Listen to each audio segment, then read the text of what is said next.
All right, man. Let me give y'all some time to get back in here. Shalom, shalom, shalom. I do apologize. I do apologize. Y'all have to bear with me when it comes to all this technology. Y'all gonna have to bear with me. But for those that actually want to hear this thing, I'm just gonna do it live for y'all. So come on in, come on in. Hopefully everybody get the update notification. We're going to just do this live, y'all, for those that want to hear it. Those that are coming in, hey, shalom, Brother Lamar, shalom, Scorpio Mama. Y'all give me a sound check. Let me know how everything sounds. Give me a sound check. Put a 1 in there if the audio is very clear now. Yeah. All right. Salute, Go Dogs. I see you in there. Appreciate y'all coming. I'm going to give people some time to get in here, but I need y'all to give me all right, cool. I'm seeing the ones go up. I pre-recorded that video last night and did it as a premiere this morning. And what I did was I got started on the video. I forgot I had my earpiece in connected to my computer. So anything I can hear from my computer was going through my earpiece. And then I did a video a little bit ago, a couple of days ago, and I realized the sound quality was kind of bad with that earpiece in. So as I realized it, I just took the earpiece out, put it in its case and stuck it on the charger. And I'm still pre-recording because I just figured that my mic right here was picking up everything. I did not know that audio was that bad, y'all. I do apologize. I really do. I do apologize. I did not know that audio was that bad. I did not know. How am I coming in now? How am I coming in now? If you're new, if you're just coming in, give me ones if the audio is good. Let me know how the audio is, y'all. Give me an audio check. Let me know. Because what I'm going to do, for those that want it, I'm finna just do it again, and I'm going to do it live. I'm going to do it live. So it's clear. Hey, bless you, Sister Casey. Bless you, Elder. I'm going to do it over the whole thing, and I'm going to just do it live, y'all. I'm going to just do it live right now for y'all. So I wanted to do it live last night, but it was too late by the time I decided to do it. And I said, well, I can just record it, put it up here as a premiere, be the first thing y'all get to listen to this morning. And it was really, truly a test of your listening skills, huh? Boy, you had to try to hear through all that static, man. Yeah. So what I did, um, I went in and just deleted that reaction video. And now I'm going to do it live, is what I'm going to do. I think that video, y'all didn't know it. That video was like 1 hour and 40 minutes, y'all. So y'all probably not going to get 1 hour and 40 minutes, but I'm just going to be led of the Spirit and say what needs to be said. All right. I'm just giving some of y'all time to get it back in here. That's all I'm doing right now. And then I'm going to roll this thing and we're going to go with it. All right. He said, who attacked me? Hallelujah. I do apologize, saints. I really do. That I know why the devil got in on that video. I do. That thing, it's still going to be powerful though, because the truth is just going to come out at the end of the day. And y'all, this is even better because see, y'all are in the chat now. So if I decide I want to interact and answer questions and stuff like that, I can. So I saw you in there. She said, he said, I saw you like, why are we doing this? We can't understand it. We were just finding out at that time you came in how bad the audio really was. But I'm loud and clear now. I'm loud and clear. All right. I got mods. Okay. I got Elder in there. Good. I prefer to do it live. Honestly, I really do. I prefer to do it live because y'all may have questions that I may get a chance to answer. So I prefer to do this live. Some of y'all may be busy at work, whatever. You can come back and watch it later. Shalom, Pat. You want my contact? I'll put my email in here for you, brother.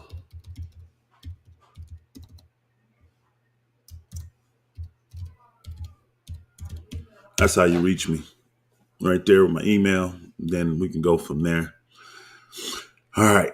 Looks like, oh, thank you. All right. I see my wife in there. Good. Good, good, good. All right.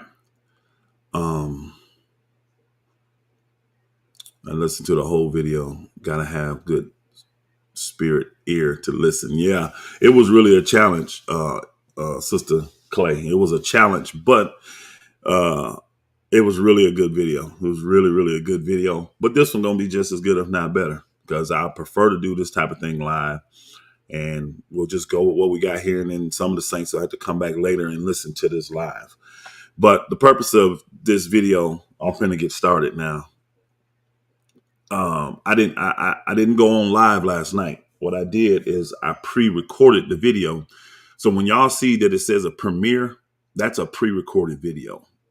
Sometimes you can do a live off premiere, but it appears to be live because, you know, the way it is, but it's actually a pre-recorded. So that was a pre-recorded video I did late last night. And I set a premiere for it to show at 8 o'clock this morning. So, but as you can see, I screwed up because I had my AirPods in, AirPods in my ear when I started the video and forgot I had it in. And 5 minutes in, I was like, hey, I need to take this out because last time I did this, the what's the name wasn't good. I will definitely check my email, Clay. I'll check it later. But since we're on live. But so I took the earpiece out and stuck it in its case and put it on the charger, thinking that y'all would be able to hear me better. I didn't know that brought about all this static and confusion. But let's get going on this. All right. I appreciate all y'all being with me this morning. What we have here is me reacting to a video that Charles Dow put out yesterday. And he said, let the lips of another man praise you. Now, I'm baffled by the fact that they put this video out, honestly, because in their minds, they think this is a damning video to me. But this is a really good video for y'all. And the reason why I'm titling this a lesson on how to listen. It says on how to listening. I'll change that title or something. The lesson on how to listen is because I am giving very sound biblical counsel in this little 12-minute video, y'all. If you really listen to me close, I'm giving really sound biblical counsel. I don't want to spoil it, so I'm going to do it as we go. But you need to really, really slow down and take the time to listen. I don't want to go back. What I'll do is stop and then repeat what was said. All right. Instead of going back. If you want to go back and listen to it again and hear it again, that'd be good for you. All right. But that's what we're going to do. So we're about to get started with this video here. And we're going to see how this one goes. Let me turn all the volumes up to make sure we good. And then as soon as this video starts playing, I need y'all to respond in the comment section. How's the audio when it comes to me playing this video? Let's go. You first and foremost, and as a head, you got a responsibility. You got to be able to produce for your family. I like the example you gave, Pastor, about, the basic example about going on a trip. But it breaks down all three aspects of it. You got to be able to produce for your family. And you have to be able to provide for your family. And you also have to be. All right, y'all. I need y'all in that comment section to put audio checks. If it's good, put a 1 in there. If the audio is good with coming from this video, put a 1 in there, okay? I need y'all to put a 1 in there because I don't want to keep going and we got bad audio and all that kind of stuff. All right. Sounds like I see 1-1. Let's roll. Be able to protect them, even when it means you got to protect them from themselves. Most foremost, that's pretty much the main thing you're going to protect them from, because they will want to go ways that you, from your knowledge and your wisdom and your experience and understanding, no, that's not good for us as a nation. Mm-hmm. See, you can watch how much Mir and Dow agree with everything I'm saying. Even when I get to all the work stuff that I've done, watch how they agree with all this, y'all. So like, if this was really in their hearts and I've really been this bum and all this, why are they agreeing with everything I'm saying? See, think about it. If you were in a room like this and you were a hypocrite, and a hypocrite is saying a lot of stuff that they don't do, you're not going to agree. You're just going to sit there. You ain't gonna nod your head. You ain't gonna do the stuff that is true in your heart. You're gonna agree to the stuff that's not. You just go sit there. Watch all the agreements these guys give. You can tell if a leader in Israel, especially, has these traits because he's willing to do whatever's required for Israel. I'm willing to learn. I'm willing to grow. I'm willing to go wherever, whenever, whatever is required of me. That's what I will do. And see, Yahweh's are not our ways. His thoughts are not our thoughts. So as soon as we think, y'all got me doing this, he show us something else. And we have to sacrifice. We have to be obedience in that sacrifice. Because the book is clear that obedience is better than sacrifice. Well, a lot of folk do is they come in and they're willing to sacrifice, but it's only in areas that they believe they can benefit in. They're not willing to learn how to lay block. They're not willing to learn how to frame and run electrical. I don't want no parts of electrical, but I learned how to do it. I learned how to do plumbing. I learned how to frame. Me and the boys was going out buying boots for the whole community today. We were talking about, man, and installation, that stuff sucked. Oh, remember when we got in the house, elder? Yeah, it's what's required, though.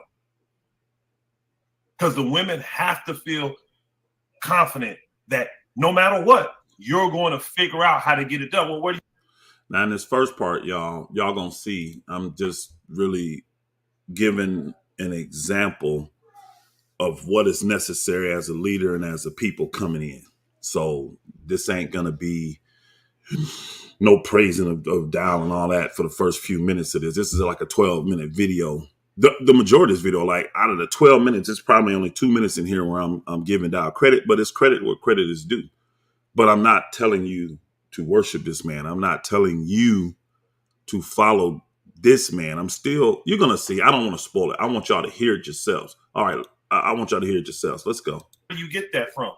Trusting in Yah, leaning on Yah, starting your day, ending your day. Now, am I telling y'all to look to your pastor? Or am I telling y'all to lean to Yah? Am I telling y'all wait on a word from a man? Or am I telling y'all to lean to Yah? This is what I mean by critical listening. This is what I mean by really paying attention to what someone is actually saying, okay? We got to learn how to be better listeners because we can get caught up in the fluff of this too. Because again, we just let our guards down. We trust this person. We trust it. Not that we need to go around not trusting people, but we should be so in tune with the Most High that if they say something that's outside of the parameters of that book, the Holy Spirit in us should be like, ding, ding, ding, something ain't right here. Something ain't right here. And with a lot of us, because we put our faith, and I mean what I'm saying here, we put our faith in these men. We put our faith in the ministry. We just trust every single thing they say, no matter what. And that's what's going on here. Dowell is saying a lot of stuff about me. He has zero proof. I'm going to get to some scriptures in this too, y'all. I'm going to have to pull up a couple scriptures for y'all to show y'all how Dowell manipulates in these scriptures too. All right, let's go. Day, fulfilling your day, being in constant communication with Yah.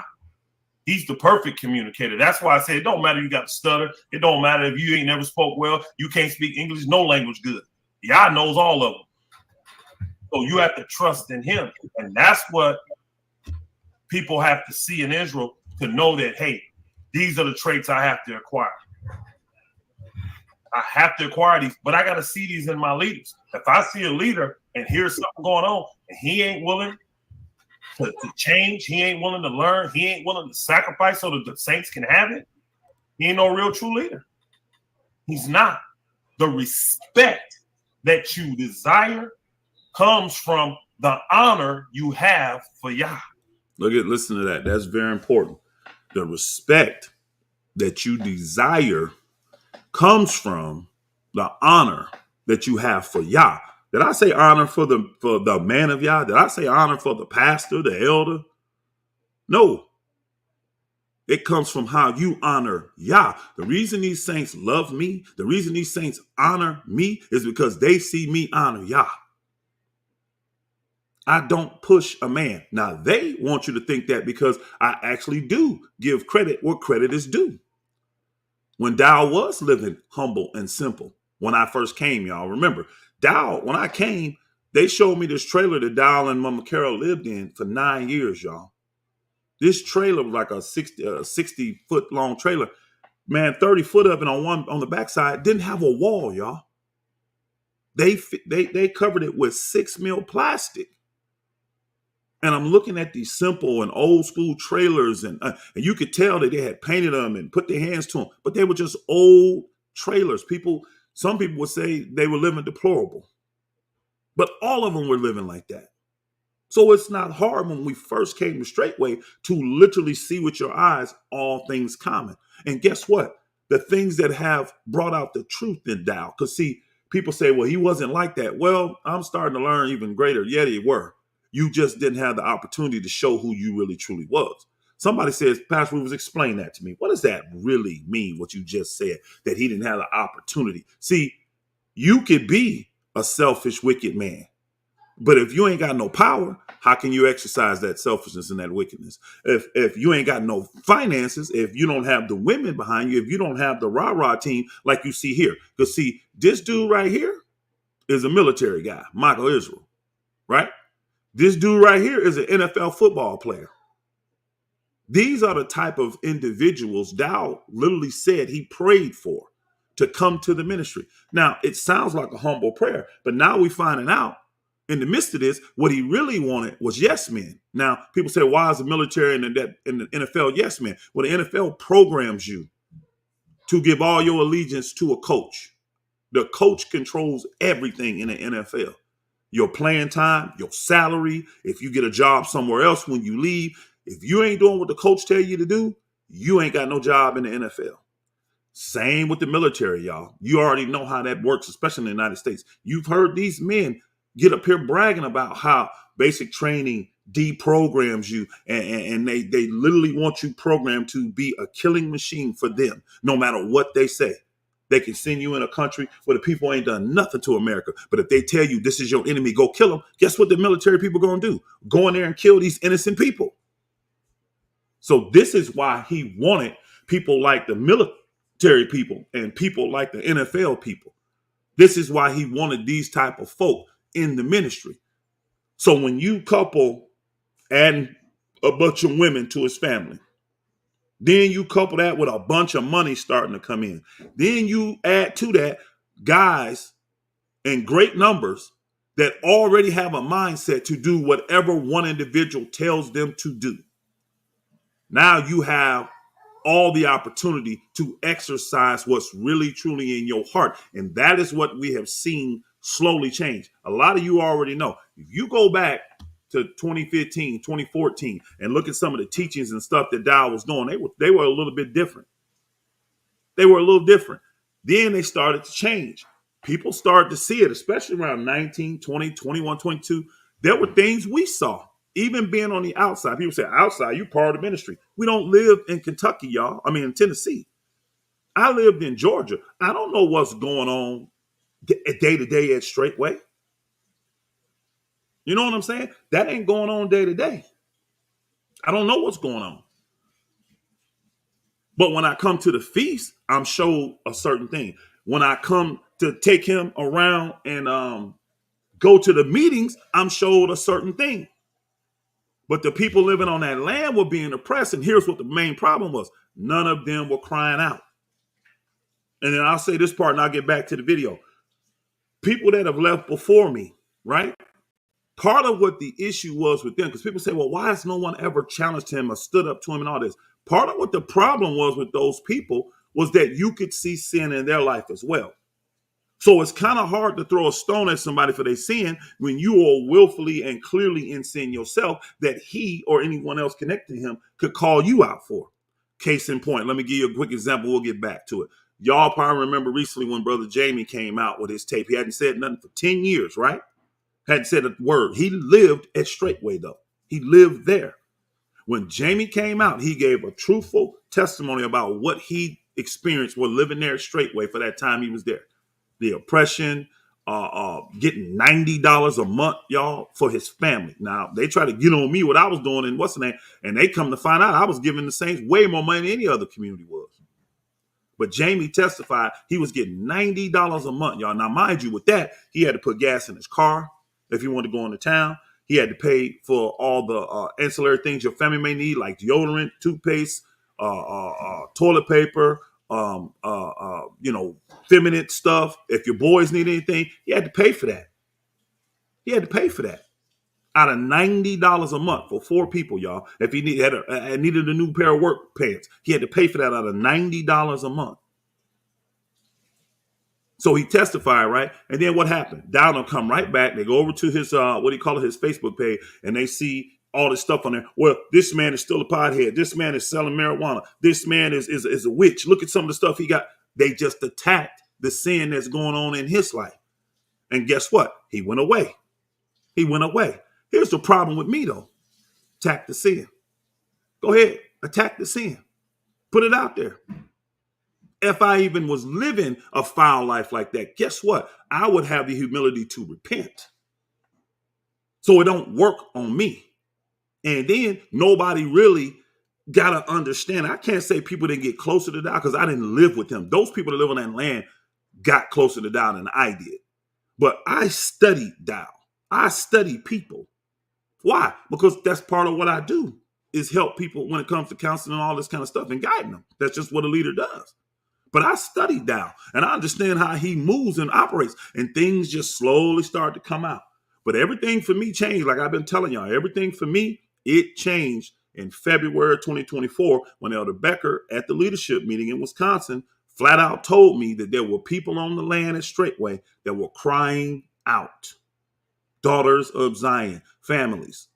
That's when everything changed, because now I have an obligation to come in and help these people. So some of you want to know why I'm doing what I'm doing is because of the people that's on that land that live in Tennessee have been crying out for help from somebody because they have been oppressed. They've been praying, literally praying for years that Yah would judge Pastor Dow and Straightway. Well, guess what? Judgment is here. And I'm not talking about me. It's Yah. This is why they're not having no success. This is why the money's down in Straightway. This is why the viewership is down. This is why the support is down. This is why all the people are leaving from the surrounding communities. From people are leaving that are what you call offlanders. You got a ton of folk bailing off this ship because they realize it is going down like the Titanic, because this man that's right here below me, Charles Dow, refuses to repent. His iniquity's been put out there. Elder Brent told him that the other day, y'all, when he did that video about separating yourself from, hold on a second now. You make a whole lot of noise, baby girl. Calm down.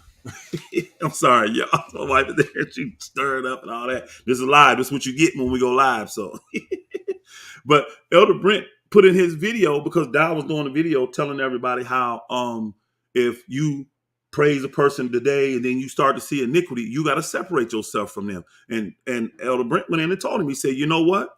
That's very wise counsel. That's the main reason why I left your ministry, because I saw the iniquity in you. Dow gets so mad, y'all, that he comes in there and he's going off and all this. But the main thing he did was what? He challenged Elder Brent to fight. He sit there and said to Elder Brent, well, when Matt Shipp wanted to leave your community, you wanted to fight him. Well, now Pastor Dow here. And I'm like, huh? What? This man actually trying to fight Elder Brent now because he told him the truth. Elder Brent flat out told him in that thing. And we got the receipts, y'all, because you know Dow deleted all that. You know he did. After he said what he had to say, he went back and deleted all that thread. But we got the receipts. We went ahead and screenshotted that stuff before he could delete it all. The man is full of violence. He's full of violence right now. And I'm going to show y'all in future videos, right? That's coming out soon, but future videos, how this man, because who was he under? He was under R.G. Stair. He learned from R.G. Stair. Who did R.G. Stair learn from? He learned from William Branham. Who did William Branham learn from? He learned from Jim Jones. And what I'm going to do is I'm going to play audios for y'all. I'm going to play live audios of Jim Jones speaking. Then I'm going to play audios of Dow. And you tell me them two don't sound the same. You tell me their language is not exactly the same. Now, what a lot of people don't know about the Jim Jones dude, this dude was walking around, y'all, with a fever forever. Like he had 104-degree temperature in his body. He had a continual fever. You know what that does, y'all? That fries your brain. And in the end, that's why Jim Jones became so violent when he killed that senator over there in Africa. when he killed that senator, then forced all the people to do a forced suicide, which again, y'all don't understand. If you were like me, I grew up, I was born in the early 70s, right? So I didn't know the full story about Jim Jones. I was told, like most of us, hey, he was crazy. He got people to drink the Kool-Aid and die, like do a mass suicide. I didn't know it was forced, y'all. He forced those people. You run, we're going to shoot you. If you don't drink it, we're going to pop you in the head. And it was a horrific death for a lot of these people, y'all. Horrific. So he's sitting there. I think I got a video where the audio, you can hear it because they recorded all this. And I don't know if I'm going to play that or not, but I may. But these people died horrifically, y'all. And this fool sit there, this dude sits there and watches it, right? He watches it and sees how bad these people are hurting, dying from this poison. And then he decides, well, I'm not going on like that. So I can't remember. I got to go back and look. Either he shot himself in the head or had somebody shoot him in the head. But he's like, I'm not going to go through that pain. You got to be kidding me. The point I'm getting at is that these guys all have a very similar pattern and their speech is all the same. And the end result's going to be what it is. You see Dow with the military stuff, all the guns, all this and that. I'm telling y'all, look at all the violence. If you go back to Dow's blog talk, we call it drunk talk because he's lit on these Friday night going into the Sabbaths. But if you go back to this past Friday night drunk talk, blog talk, straight talk, whatever you call it, this man was truly trying to gas up the young men for violence, even though he's reading the scriptures. Wait, matter of fact, let's go to our first scripture, then I get back to the video. Let's go to 2 Corinthians, y'all. Let's go. We're going to do this real quick because I'm going to show y'all. Y'all be able to go back and take a look at it. Let's go to 2 Corinthians chapter 10. We're going to read verse 1 through 5 real quick. All right. Now, mind you, I'm telling it to you. You're going to have to go back and do your research if you want. All right. Because I know a lot of you want me to do a reaction video to his blog talk. But y'all, honestly, that thing was 2 hours. So if I react to that, I'm telling you, even skipping and all that through, that's going to be a 4-5 hour video. That's going to be long. Dow is so hypocritical and everything he says is a lie, y'all. I would have to stop that video literally every 3 to 5 minutes. So I'll give you tidbits. You go back and see it if it matters to you. But he's telling these men, I wrote it down what he told them. He said, if we are not friends, bring war. That's what he told the young men, y'all. If you ain't friends with somebody, bring war. Now, show me where that is in the scriptures. Show me that attitude with the apostles, the prophets, the pastors. It's not there. But mind you, he's got Teacher Shane reading these scriptures. And I'm finna read them for you too. I'm finna read this letter that Paul wrote to the Corinthians, right? I'm finna read it. And while they're reading this, he's trying to incite these young men to do violence, even though Paul is clearly telling you that's not how we war. Let's go. This 2 Corinthians chapter 10, verse 1. It says, now I, Paul, myself, beseech you by the meekness and gentleness of Christ. Now, how many of y'all can tell me that what y'all see out of Dow, y'all view that as him coming to us in meekness and him coming in gentleness of Christ? This is how Paul said. He said, I'm begging you. I'm coming in meekness and gentleness. He said, who in presence am abase among you, but being absent am bold towards you. Verse 2. But I beseech you. This is the second time already he's telling you, man, this man begging you this. He's humbling himself. Y'all see Dow begging? Y'all see Dow beseeching? Y'all see any meekness and any gentleness in the way he's coming at any of this? Right? We begging the man to repent. We begging him to. He won't. He won't. You know why? Y'all said this man has had 30 years. And this man has made 7,500 videos. And he ain't done it yet.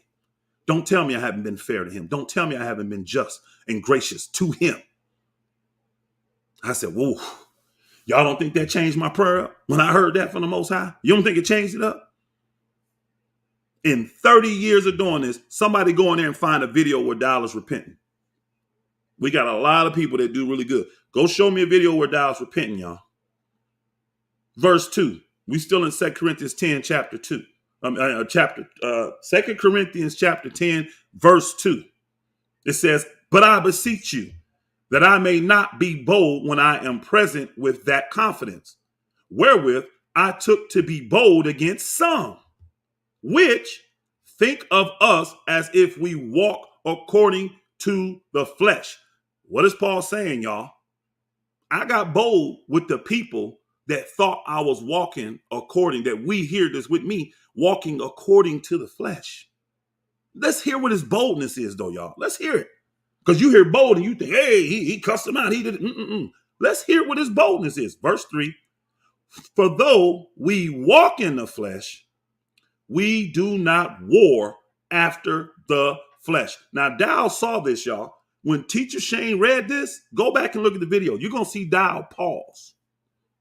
Because I know what he's doing. That diabolical brain was recalibrating like, whoa, I don't really want them not walking in the flesh. I want them to do violence. I want them to go kill Pastor Rufus. That's what I want them to do. That's what I'm gassing them up to go do. You know how I know? I'm getting all kind of reports about behind the scenes conversations he's having. Man, I think I know where his address is. We should roll up on him, blah, blah, blah. I wish they would. I wish they would. They're going to see the real true power of Yah. They're going to see the real true power of Yah. The man is losing it, y'all. Remember, I compared him to, what's his name? Jim Jones. This man had a continual fever that was frying his brain. Dow's frying his brain, y'all. I watched this man take 52 pills a day. It may be more than that now, y'all. People say, well, what's wrong with that? If they're all natural, blah, blah. Here's the problem. Show me any kind of pill that you take where they don't recommend you, where all of them will tell you this. Don't take alcohol with it. Do it not. Name me what medication, what kind of pills you can take, and it's cool for you to have alcohol with it as well. Elder Brent, you in here. I told this part in there last night. I'm going to tell it again. Hopefully you ain't going to get upset with me. But Elder Brent said that he was taking some of the testosterone stuff back in his early 30s. He said his levels were like 400. This is a man in his 30s doing this, working out all day, every day. He got all buffed up and everything back then. And he has scores in his 400s, right? He's in his 30s. This man is almost 60, y'all. He's almost 60. He's a senior citizen. And his testosterone levels, and he told me this, so I'm not making it up, is over 800. Now, mind you, having 52 pills a day, and I'm not exaggerating on that, 800 testosterone level, and you mix it with Johnny Walker Blue Label and German beers. What y'all think finna happen? This is why he's trying to press it like he's a warrior. No, you are Roid Rage. What did they call it back in the day when people took steroids? They call it Roid Rage. We call it Roid Rage. Yeah, steroid rage. Now, I'm not saying he's taking steroids, but he's taking testosterone-inducing things. No man should have a testosterone level of 800, especially when you freaking 60 years old like this dude. And you wonder why everything goes to violence with this man. It's the same pattern I seen in Jim Jones, y'all. Same pattern. Roid Rage. There you go. Yeah, I don't know why I couldn't pronounce it that way. Roid Rage. That's what we called it back in the day. That's what you're seeing with him. Now, if I'm lying, tell him to get up here and prove that I'm lying. Because this is eyewitness stuff I have to Pastor Dow, y'all. I watched him take this big old bag of pills out and take all of them at a breakfast. I remember one of the last time I was sitting with him and what's his name, Mir. Dow was like, I'm at 52 pills or 55. I can't remember. It was 52 or 55, right? Then Mir says, I'm at 35. And you wonder why Mir did what he did to his son. You wonder why Mir flipped out violently and beat the dog stank out of his 14-year-old autistic boy. This is what y'all want to support, though. This is what some of y'all think is the man of Yah, and this is what y'all think. Again, I'm going to tell you in this video, I'm going to get back to it. I'm going to let it roll. Towards the end, I'm going to tell you clearly who you should follow. I'm going to break it down. I'm going to give you a little pre-warning now. I'm going to break it down clean. Who you're supposed to be following, and it ain't Dow. Watch. I'm going to do it in this video. This is why I'm like, what is this man thinking in this video? What made him think this was going to be good for him? This is actually a stain for him. Watch this, y'all, while we go on this. Let's go. When I honor Yah, and I'm grateful to him for picking me out of all I'm sorry, y'all. Forgive me. I didn't even finish the text, did I? I didn't finish the text. Real quick. We was in chapter 2, verse 2. I mean, 2 Corinthians chapter 10, verse 2. I'll do this real quick. Uh, oh, we did. We did. We read 3. For though we walk in the flesh, we do not war after the flesh. Looking at verse 4, though. For the weapons of our warfare are not carnal. Where's Paul telling the people, like Dow told the people that other day when he said, if we ain't friends, bring war? Does that sound like that's what Paul's saying, y'all? Is Paul saying that? He says, for the weapons of our warfare are not carnal. So why is Dow pushing carnal war? Why is he trying to gas up these? And notice in the video, y'all, if you go back to Friday's video that Dow did, he's talking to the young men. Guess why he talking to the young men, y'all? Because the old men ain't listening to him. They know he going to see now. They know it. Go back and listen to a lot of his stuff. He been trying to get the elders and all this stuff to say something. They ain't saying nothing. Don't y'all think about this. If you 100% down with Dow, and you got a man that you think is wicked, say they think I'm wicked, and you hear me attacking him the way I'm coming, you just gonna sit by idly? Why is none of the elders coming to his defense? You got minions and guys that want to get on Dow's good side and get favor from him, like what's his name? Ellis, you 3 times my size. What you think Dow gonna do to you when you have a little bitty hiccup? You ain't done a smidget of the work I've done for the ministry, sir. For the Most High, yeah. You ain't done. What you think Dow finna do to you, bro? What you think he finna do to you? This is the stuff I'm talking about, though, y'all. This is the stuff I'm talking about. Dow is pushing this violent thing, and he's trying to gas up young men to go do something that he too chicken to do. Because he ain't gonna do it. I'm telling y'all right now, again, you talking to a man that put his life in danger twice for Dow. I stepped in harm's way twice for him, once in front of a Navy SEAL. He knows it. This man ain't finna do nothing, and I'm telling y'all he not. What he gonna do is gas up somebody else to do it, and then try to praise them while they doing life in prison. But that ain't gonna happen here with me, because again, I'm covered by the Most High Yah. What they don't get and understand is they not fighting Rufus Carswell. They're fighting Yah, because I'm on a mission of Yah. This man right here on the screen, y'all, that's right below me, Charles Dow, he is the one that told me that. Guess when he told me that, y'all? Way back in 2011. When we came to the ministry, Mother Carol was begging Pastor Dow to allow myself and Mother Jennifer to move on the land. We didn't have Mariah then. After begging for a while, Dow finally told her, he said, look, y'all got something greater for this man. Well, guess what? That greater work that y'all have for me, it's here right now. And this is what I'm doing. Y'all knew you was going to go rogue when the money and the people and the women came. He knew it. He knew it. But he needed to also have a man that loved him more than anything in this world, that would sacrifice and that would be obedient to Yah over a man. Now, am I patting myself on the back? Nope.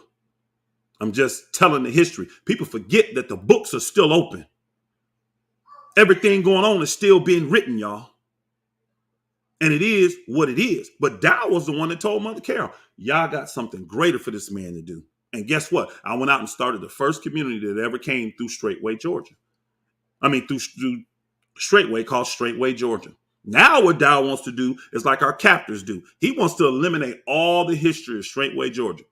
He don't want nobody to remember the love that came from Straightway, Georgia, because that's the number one trait that Straightway, Georgia functioned under, y'all. Number one trait. We didn't have to be the greatest at anything. We were the greatest at loving. I know that. And the saints knew it too. This is why they loved Pastor, Elder, Brother Rufus. And that stuff drove Dow crazy, because he looked and said, this man ain't in shape like me. He don't work out like me. He haven't learned all the stuff I learned. Why is he getting double honors? This man actually started teaching. Start trying to teach the saints pervertedly, meaning pervert their minds on what the book is saying about double honors, and got mad because the saints started saying double honor to me. Now, did he ever call my name? Nope. You got to know how a snake works. But he literally tried to put up teachings about not giving everybody double honors. All he was trying to tell them was, I'm not worthy of double honors. But the sad thing for you, Dow, I'm more than worthy of double honors. I'm more than worthy than double honors. You understand what I'm saying? I'm more than worthy of double honors. Man, let's get back to this. Y'all see what we talking about. I'm going to get through this video. Let's go. All the people in the world, now I'm willing to do whatever. And see, this is an expectation most men have out of their shyness. They want their wives on that level. But then when you look at your life, have you been that type of a shyer to Yah? Or Isha, however you pronounce it? Yeah. Have you been that to Yah first and foremost? You cannot have these unrealistic expectations that you didn't set.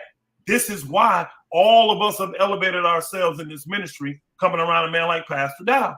Why? Because he put himself in that position and he learned all these things for one reason and one reason only: to eliminate your excuse when you come. Now you can't use that excuse. If it's needed, required of you, do it. And that's how you learn these characteristic traits, these biblical traits and characters that you need to have for your community, for your families to be successful in Yah, is because the head has. Did I say successful in Dow? Did I say for you to learn how to make these communities successful after Dow? I said successful in Yah. Let's go. Has to be willing to go the whole entire way, whatever's necessary. I was talking with the two boys I had with me today. I was telling them, man, when I first came, there was two men, me and Darusha. That's it. And everything that needed to be done in the community, we had to do, on top of going out working 2 jobs.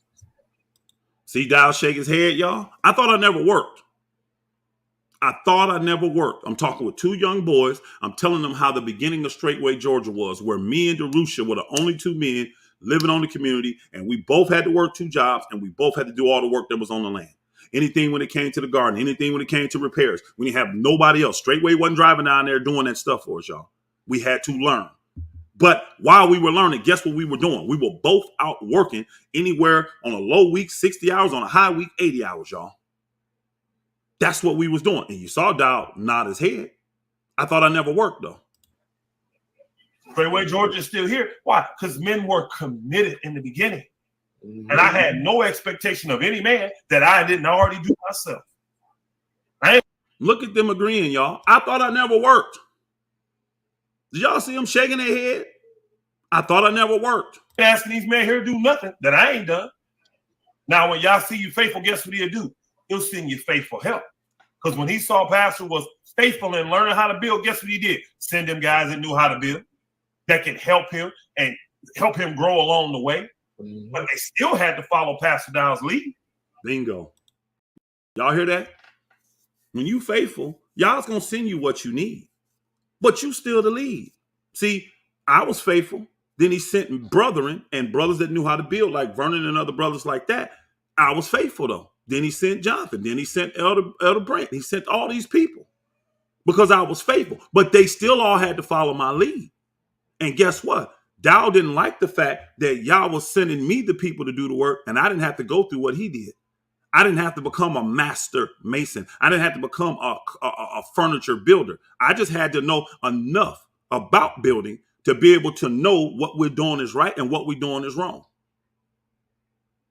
And did I learn things along the way? I did learn how to. Y'all heard me tell it earlier. I don't know how to lay block now. I know how to frame now. I can do a little bit of electrical. I still don't like doing electrical, y'all. I've done plumbing. So I would know how to fix a leak and all that kind of stuff, basic stuff. You understand what I'm saying? I know enough about building. He's mad because I didn't become a clone of him. He's mad because I didn't want to become a mini Dow. I was showing him you can lead in other avenues. You don't just have to be the main one out front and doing all that. And again, Dow did that in the early days because he had no choice. But once he started getting men, Jamie testified to y'all, Dow don't do the day-to-day work. And that's all I was trying to tell y'all. I didn't say Dow wasn't a hard worker. I didn't say that. He's driven, but it's by his ego. You see it coming out now. He said in his last video Friday, I'm better at everything than Pastor Rufus. It ain't nothing in the world he can do better than me. Now, y'all know that's a damn lie. First off, I can love better than you. I can just start rattling off a bunch of stuff. But love is the number one thing came to my heart. And everybody know you can't sing, bro. So stop it. So stop it. Let's go. You could be a builder out there in the world for 30 years. Pastor said earlier, you don't know how to build for Israel. You don't know the level of integrity and honor it takes to build for Israel. Mm-hmm. You can take the base principles, but that ain't how we're going to do it here. We need to still hear from y'all. And I'm telling you, that is the characteristic traits we need. The number one trait we need is obedience. Yeah. Obedience. Learn how to be obedient. And if you're a leader, you have to show that first and foremost. You cannot have that expectation of the people, and you're not willing to put it out there yourself. Hallelujah. Beautiful. Now, I went 5 minutes and 37 seconds talking. Did y'all hear me praise Dow really in any of that? This wasn't a praise Dow fest. I don't know why they posted this video. I do know why. The ego and the pride of him makes him think, let's find something with him out here praising me since he's putting me out here calling him friend and all that. Bro, I'm not out here lying like you.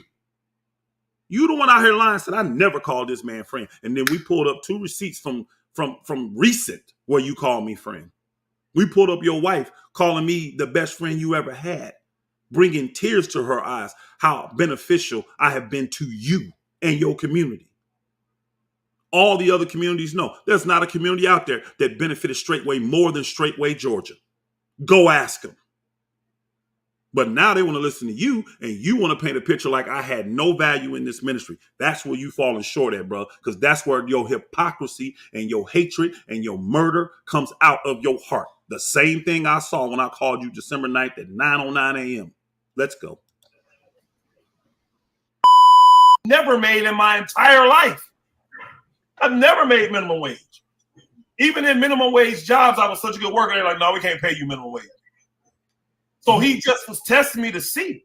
And I went to work, and guess what? The minimum wage went from $7.50 to $12, from 12 to 15, 15 to 20. It kept growing. And whatever was needed for the people, it was provided for. But you have to show that. I can't tell a man, walk away from this when I ain't done it. I can't tell a man, let your children go when I ain't done it. I can't tell a man, walk away from wives when I ain't done it. This thing comes with what the world calls great sacrifice. I personally don't feel like I've sacrificed nothing.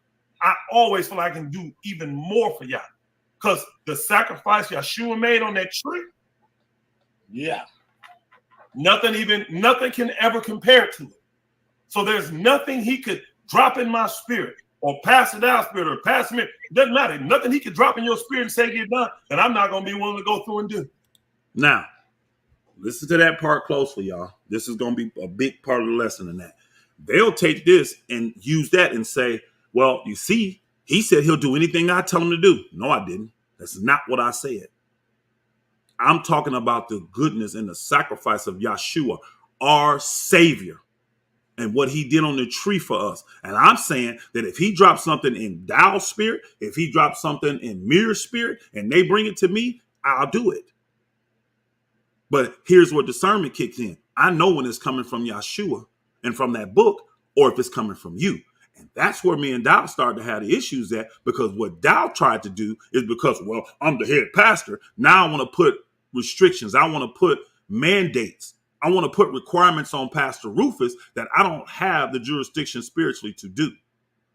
Let's just keep it a buck, y'all. I was an ex-athlete. I played college football. I played semi-pro football. I played college basketball. I played semi-pro football. The majority of my life, I lived working out, being in shape. I had to because I was getting a paycheck for it. I was getting a scholarship. Then I went to getting a paycheck. You understand what I'm saying? So I know how to be in shape. I do. I just made the conscious decision. Guess what, y'all? For reading a book. Now, am I saying I'm in the shape I need to be in? No. I'm not making excuses for how I look today. I'm not. I can lose some weight. I can get in better shape. No doubt. That's on me, though. That's just a personal choice. Let me ask this. How's that affecting your walk? How's that hindering you spiritually? From all those years, for the first 30 years of my life, that's how I lived. And I didn't like it, honestly. I didn't like the fact that I could go work my tail off for 4 months to get in shape for the season, right? And as soon as the season ends, I take 2 weeks off and I'm right back to where I was. I'm like, God dang, this is crazy. Then I read in the Bible where it tells me that this physical work only brings a little bit of gain. But then it tells me to focus on the spiritual things. Now, if you want that little gain, go get it. Go get it. There's nothing wrong with that. But you can't force a man and say, you got to do this, you got to do that, you don't have the right to do that. Jesus ain't even doing that. Did they not call Jesus a drunk, y'all? Did they not? Do y'all think he was a drunk? No. But they had to see something that they considered to be drunkenness for them to accuse him of being a wine bibber. Did they not also accuse Jesus of being a glutton? Some of y'all that know this book, please respond.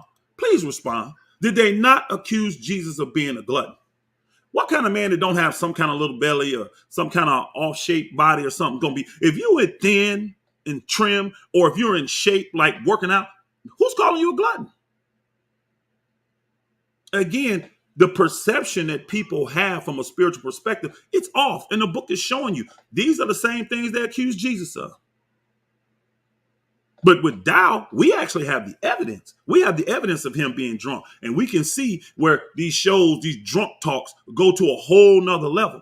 And he loses the meekness. He loses the gentleness. He loses the love. And next thing you know and do, he want to fight everybody.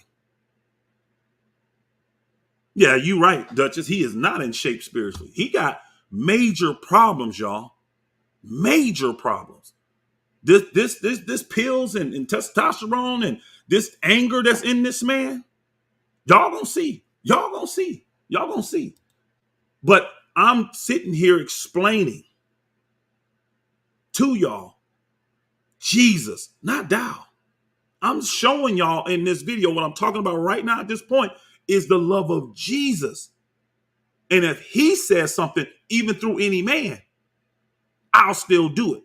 Not my undying loyalty to Dow. Let's go. Nothing.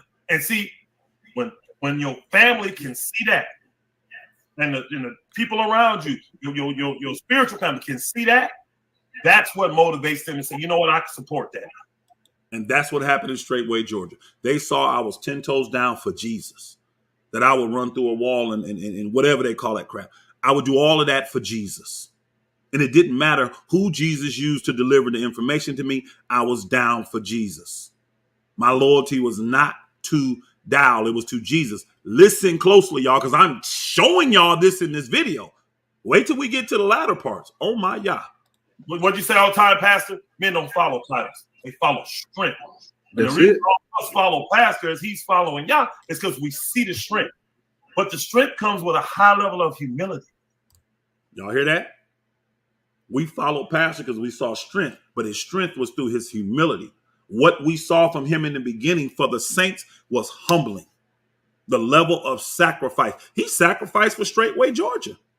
Now, when you listen to it, it's him saying, this dude was homeless. He's trying to turn it into a mockery. But back then, guess what he said? Because contrary to popular belief, y'all, we were not homeless. We were under a lease contract with this dude. In Georgia, once your lease ends, you go into a month. But in a month, what happens then is if you want to leave as a tenant, you got to give them 30 days notice. If they want you to leave, they got to give you 60 days notice. This man came to me and said, look, I got some Hispanic people that want to rent this place out. I already had heard the news that he got them and they were going to pay him double. We were paying $1,000 a month, y'all, close to it. He was going to get double from them. I understand that. That's no problem. I could have went and found us another place to stay, just like I found that place. But what Dow said was, no, I don't want the saints to ever be up under that type of tyranny again, to where a man can come in and tell you to leave. Well, guess what? I'm still up under that tyranny with you, Dow, because you came in and told me to leave, just like that dude did. But at least he was honorable. At least he kept the contract. He said, look, I'll give you 60 days. We only took 30, y'all. We were gone in 30. We were gone in 30 up then. Same thing I did with Dow. He gave me 30 days. I was gone in 14. 14. And I could have moved across the street to my house that was in my name. Did I do that? Nope. Never lived a day in that house. When the saints told me that this land, they wanted me to sell it, that's when I sold it. I told them before then, I ain't moving nothing. I ain't touching nothing because it's y'all land. When they came and agreed with Dow and said, yeah, just sell it all and split the profits. Cool. That's what you want to do. And that's why all of the property's sold now. All of it. Contrary to unpopular belief of Dow, y'all saw his video, this ain't going to sell, this ain't going to sell. And I just laughed at him. But at the end of the day, this man tries to mislead folk. At first, It was y'all moving on his heart back in 2013 when we found land. Now, mind you, again, this man will never admit this. We had savings with Straightway. We had $5,500 of savings there because a brother named Al, Mama Muncie's son, he said he felt led that the father said to give me 10 grand. I said, really, brother? So you can, you know how that goes, y'all. But he said this. He felt led that the father said, give me 10 grand. He said, I don't have 10 grand, but I'm going to give you what I got. And he's shaking and he's trembling. And I'm just like, brother, he said, look, take this. So he gave me a little bit of cash and some silver, but it totaled up to about $5,500. I took that the day he gave it to me and I handed the pastor out. I said, this is going to go towards us on community, finding some land. Because remember, we was living in a rented house up on the mountain. Dow took that. Now you won't hear him mention that. Go ask you could pull up the public records, y'all, when we first bought that land, because the land had nothing on it. It was just it was a garbage dump, actually. People was using it as a garbage dump, and we had to clean it up. But the land cost $5,500, y'all. So I'm asking y'all, who paid for the land? Did Straightway pay for that land, or did Straightway Georgia pay for that land? And we had $5,500 in savings, and the land itself, the 1.22 acres, cost $5,500. Straightway Georgia paid for that land. Oh, I gave him housing. See how it turns, y'all? But this man said he did that back then so that I would never be in that situation again. And guess what? He's the same person that put me right back in the situation that the wicked landlord did when I lived up on Lookout Mountain. But guess what? I have learned after 14 years, I'll never let that ever happen again. I can guarantee y'all, my family ain't going through that again. Not from the hands of a man. Nope. That will never happen again. Thank you for that learning lesson, Dow. Let's go. A big old bowl of humbleness, meekness, total sacrifice, total obedience. I told my family when I was looking for the ministry, I didn't know what a man of y'all was. I knew it was one, and I knew his people was there. But the thing I was missing and I was lacking, I said, will a man be selfless enough? Because you have to be selfless to lead the way Yeshua did. That's right. You can't be concerned with you. Y'all heard what I said? You have to be. I'm looking for this man that's going to be selfless. When I was out there years before, because I knew y'all had a people somewhere. And I ended up finding what I thought at Straightway. But the criteria in my heart and mind was you had to be selfless like Yeshua. You had to care more about the people than you did yourself. When I first got the Straightway, that's what Dow presented to me, y'all. He did. I'll give him credit for that. He presented that to me. Do y'all think he still lives up to that standard now? Do y'all think Dow cares more about the people than he does himself now? Huh? Y'all can answer in that chat room. Do y'all think that Dow cares more about the people? Now, see how it's changed? Yeah, you were different in 2011.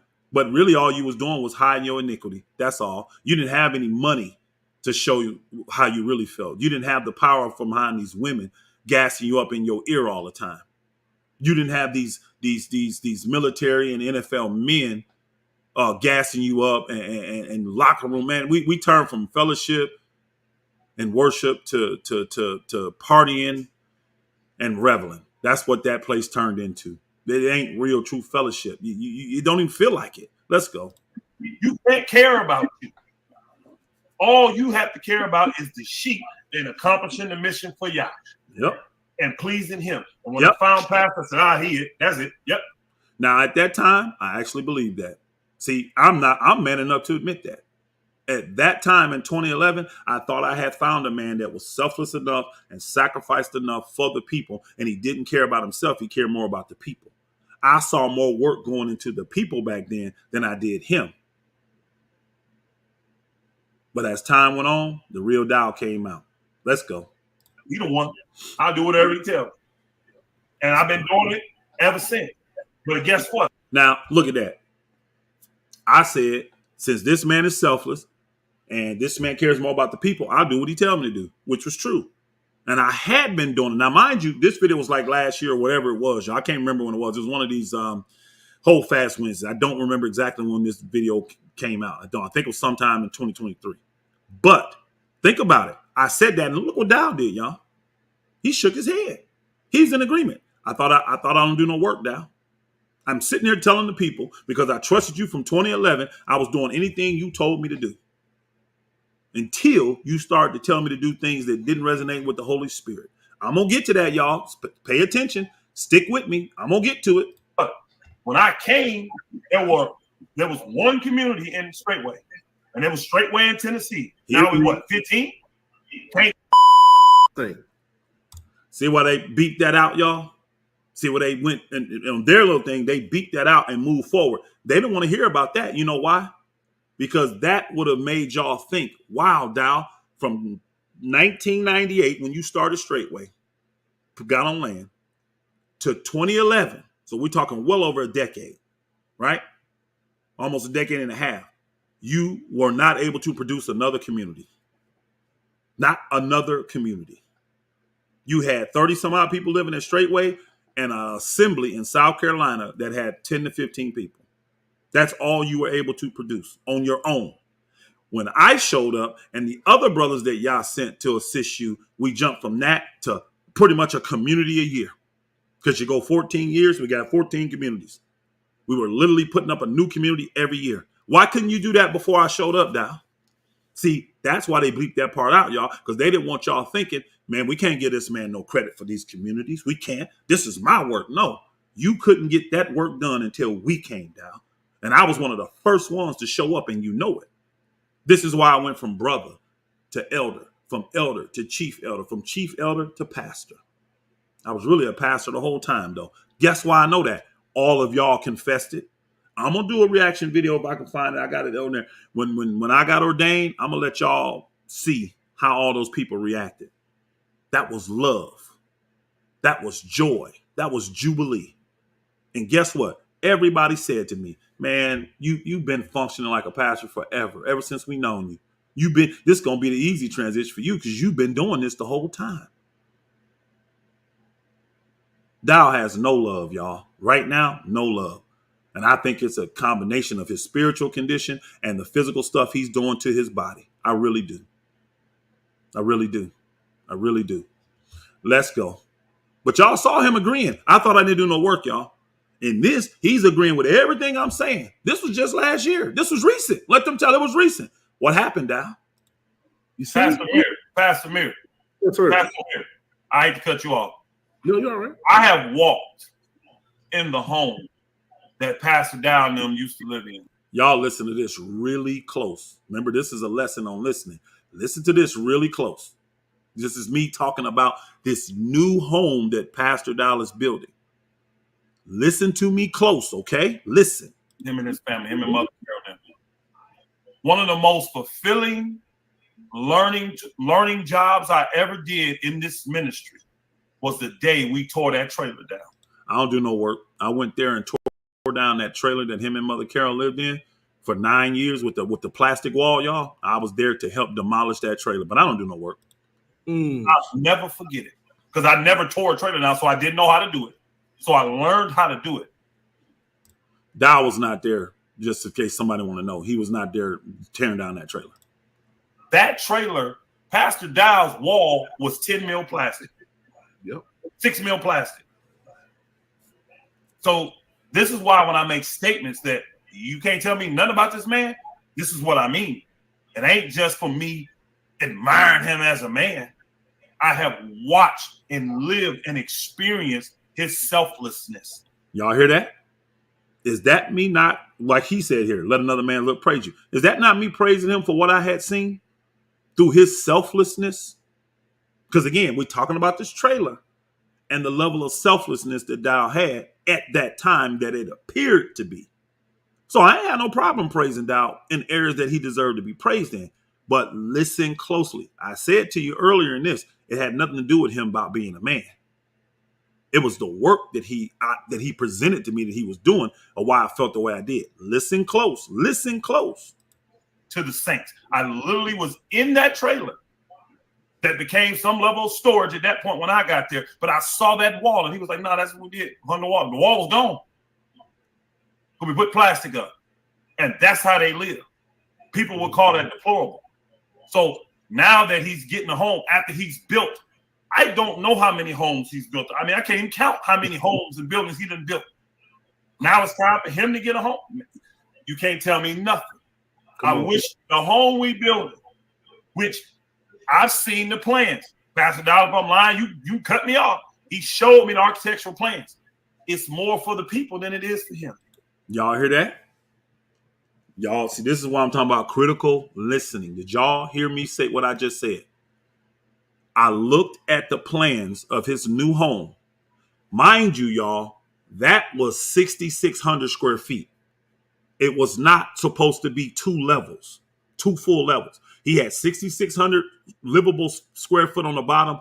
There's a couple areas he was going to go up, but it was going to be used for like storage and stuff like that. That's it. Dow changed the plans. But when I'm testifying here about those plans, Dow changed it. And again, listen to what I said. When he presented the plans to me, he showed me 6,600 square feet, and like 2,500 of it was for the Saints, y'all. A conference room, bathrooms, laundry areas for the Saints to all you. It was a bunch of stuff for the Saints. And I was like, yeah. So this is why I was excited about his house. And you're going to hear me make a statement. I wish it was 3 times bigger. Do you know why? Not for Dow, though. I wanted it 3 times bigger because, look, it was supposed to be a place for the Saints as well. Oh, that has changed. Here's one way I tell you now how it's changed, y'all. People say, well, how has it changed? Go do that. He's not. He don't have none of those areas now for the Saints, y'all. He's totally changed these plans. Then put an elevator in this thing. Again, there was no need for an elevator because there wasn't going to be no second level. And one of the number one things I know he did, he talked to me about this big old elaborate meeting room for the elders, right? For the leaders. That we're going to come together. We're going to meet a lot more because we need to stay abreast of stuff, right? Almost monthly, he was saying. But guess what? There's no more meeting room in that house. Guess what it is now, y'all? That thing is a movie theater for his family. And every seat in there costs $2,000 a piece. Every seat. So you telling me he ain't switched up? If I'm lying, tell Dow to go prove it. Tell him to go do a video proving how that house is still set up for the Saints. I was excited about that house. For one, Dow and them deserved it, in my personal opinion. He deserved a new house because he had built homes on that land for people and went out and helped other people build homes and buildings and all that. He's done that. So I felt you deserve a new house, not a mansion. Not a mansion. That thing went from 6,600 square feet all the way up to 13,200 square feet now. And guess what? Because his house is not the biggest house in Macon County, y'all. That's the name of the county there in Tennessee they live in. Lafayette, it's in Macon County. He don't have the biggest house. See, he had a conversation. He had a conversation with the what do you call it? Inspector. He was coming and inspecting some of their work, blah, blah, blah, blah. And Dow asked the dude, he said, yeah, I know it's got to be rough, come out. And, I'm sure this is like the biggest house you've ever had to go out and inspect and all that. He said, no, there's another guy in the county. He invented some stuff or whatever the case may be. He got you beat by a few thousand square feet. They said Dow froze in his tracks and just stared. And then they said Dow tried to make jokes about it. They said they all could tell he was pissed that he didn't have the biggest house in the county. Then they said he made a statement to Bud, like, we got to figure out a way to add a few thousand more square feet to this thing. And Bud kind of chuckled and laughed and all that. But Dow was really serious. And what he wants is Bud. He put it out there. So he don't say nothing about it. He wants Bud to go figure out a way to add to that building so he can have the biggest house in Macon County. Let's see how much of that house is going to be used daily for the Saints. That's how Dow presented it to me when we were sitting in his living room and I was looking at the plans that he had went to an architecture and had made out for that. He presented it like it was for the Saints. That's why I wanted that thing to be bigger. It ain't for the Saints no more. You've changed, sir. The thing is so designed because everything we do has to be multi-purpose. And it's so designed for the Saints. Y'all heard me, right? It's so designed for the Saints. I'm excited for the Saints. Let's go. Take advantage of and use in this hour that we in. I wish the thing could be 3 times the size it's going to be. I really do. So the humility has to start with you as a head. I agree with that. You have to be humble as a head. I'm asking y'all that are listening today, do you feel like Charles Dow is humble now? Is he a humble man?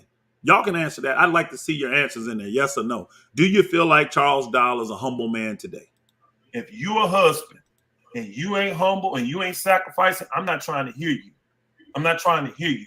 And that's why your wife ain't and your children ain't either. Mm. You got these ulterior motives and plans that are ungodly. Y'all's going to expose them. Now, this is the part that I really need y'all to slow down. You may have some conversations going on in the chat room and all that. Hey, look, I really need y'all to hear this. This is the one time I'm going to go back a little bit because I need y'all to really hear what the Spirit is saying through me. All right. This is what right here. This is one of the main reasons why I didn't know why they put this video up. Because I am clear cut telling people what they need to do spiritually. And it has zero to do with doubt. Listen to this very close. I'm going to go back some.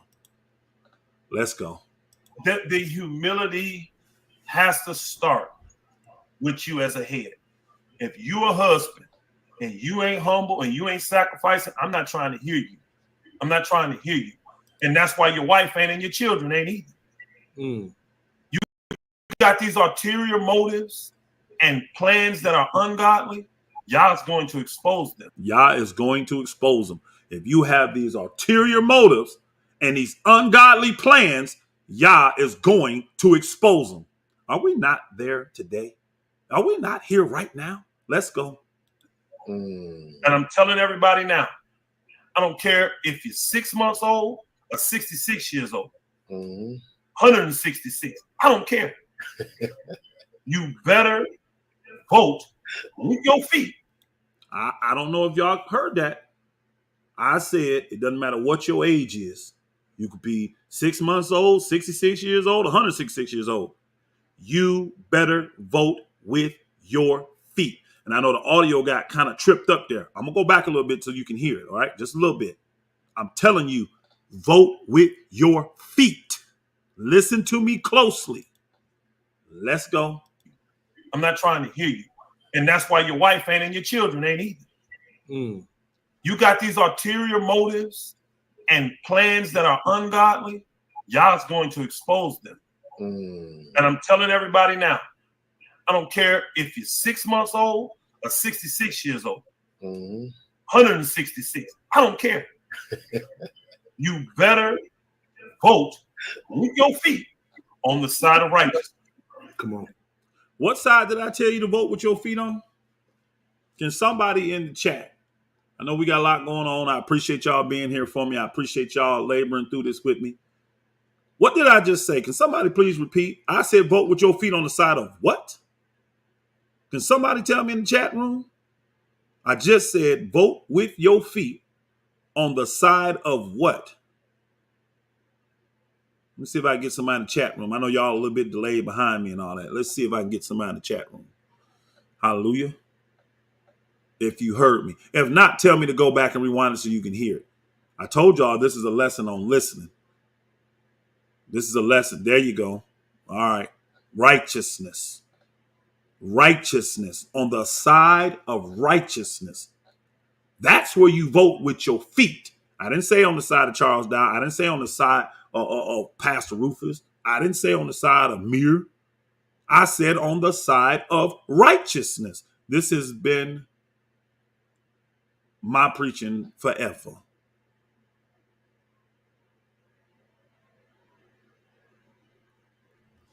Well, I see we got a couple trolls in here. I'm going to do this first.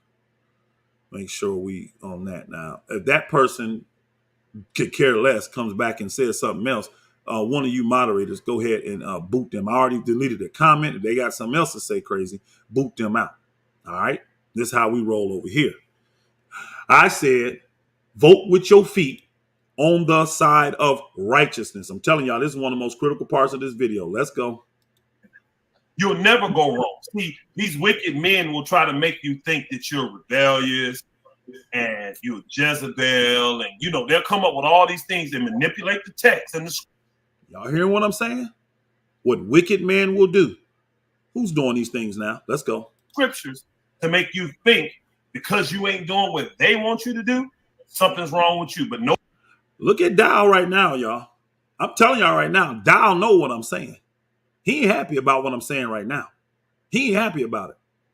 He ain't happy about it. Look at him. He ain't happy about what I'm saying right now. Now, he'll probably try to do a little smug cover up and, oh, yeah, we'll see. But he ain't happy about what I'm saying right now. Because I'm talking about him. Let's go. You follow that Holy Spirit that Yah filled you with.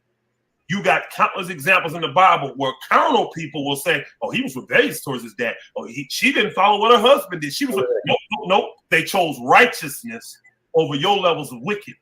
Yep. Yah will always protect you. He will always guide you in righteousness.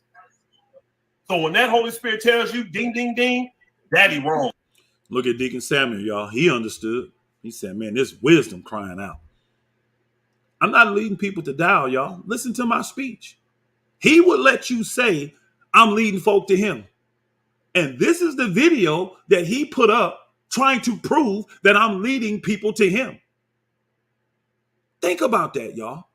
He listened to this video, probably heard me give him 1 or 2 accolades, and felt like this was a good video to put up to show that Pastor Rufus was telling people to follow me. See, I think the people definitely over here has discernment. They can see through that. They can see who I'm elevating. Let's go. What he telling you now is not right. You better listen. Ding, ding, ding. Mom ain't got it right here. Mom is being selfish. You better listen. Because so many of you say you feel with the Holy Spirit, but when I watch the way you maneuver, I can't tell. I can't tell.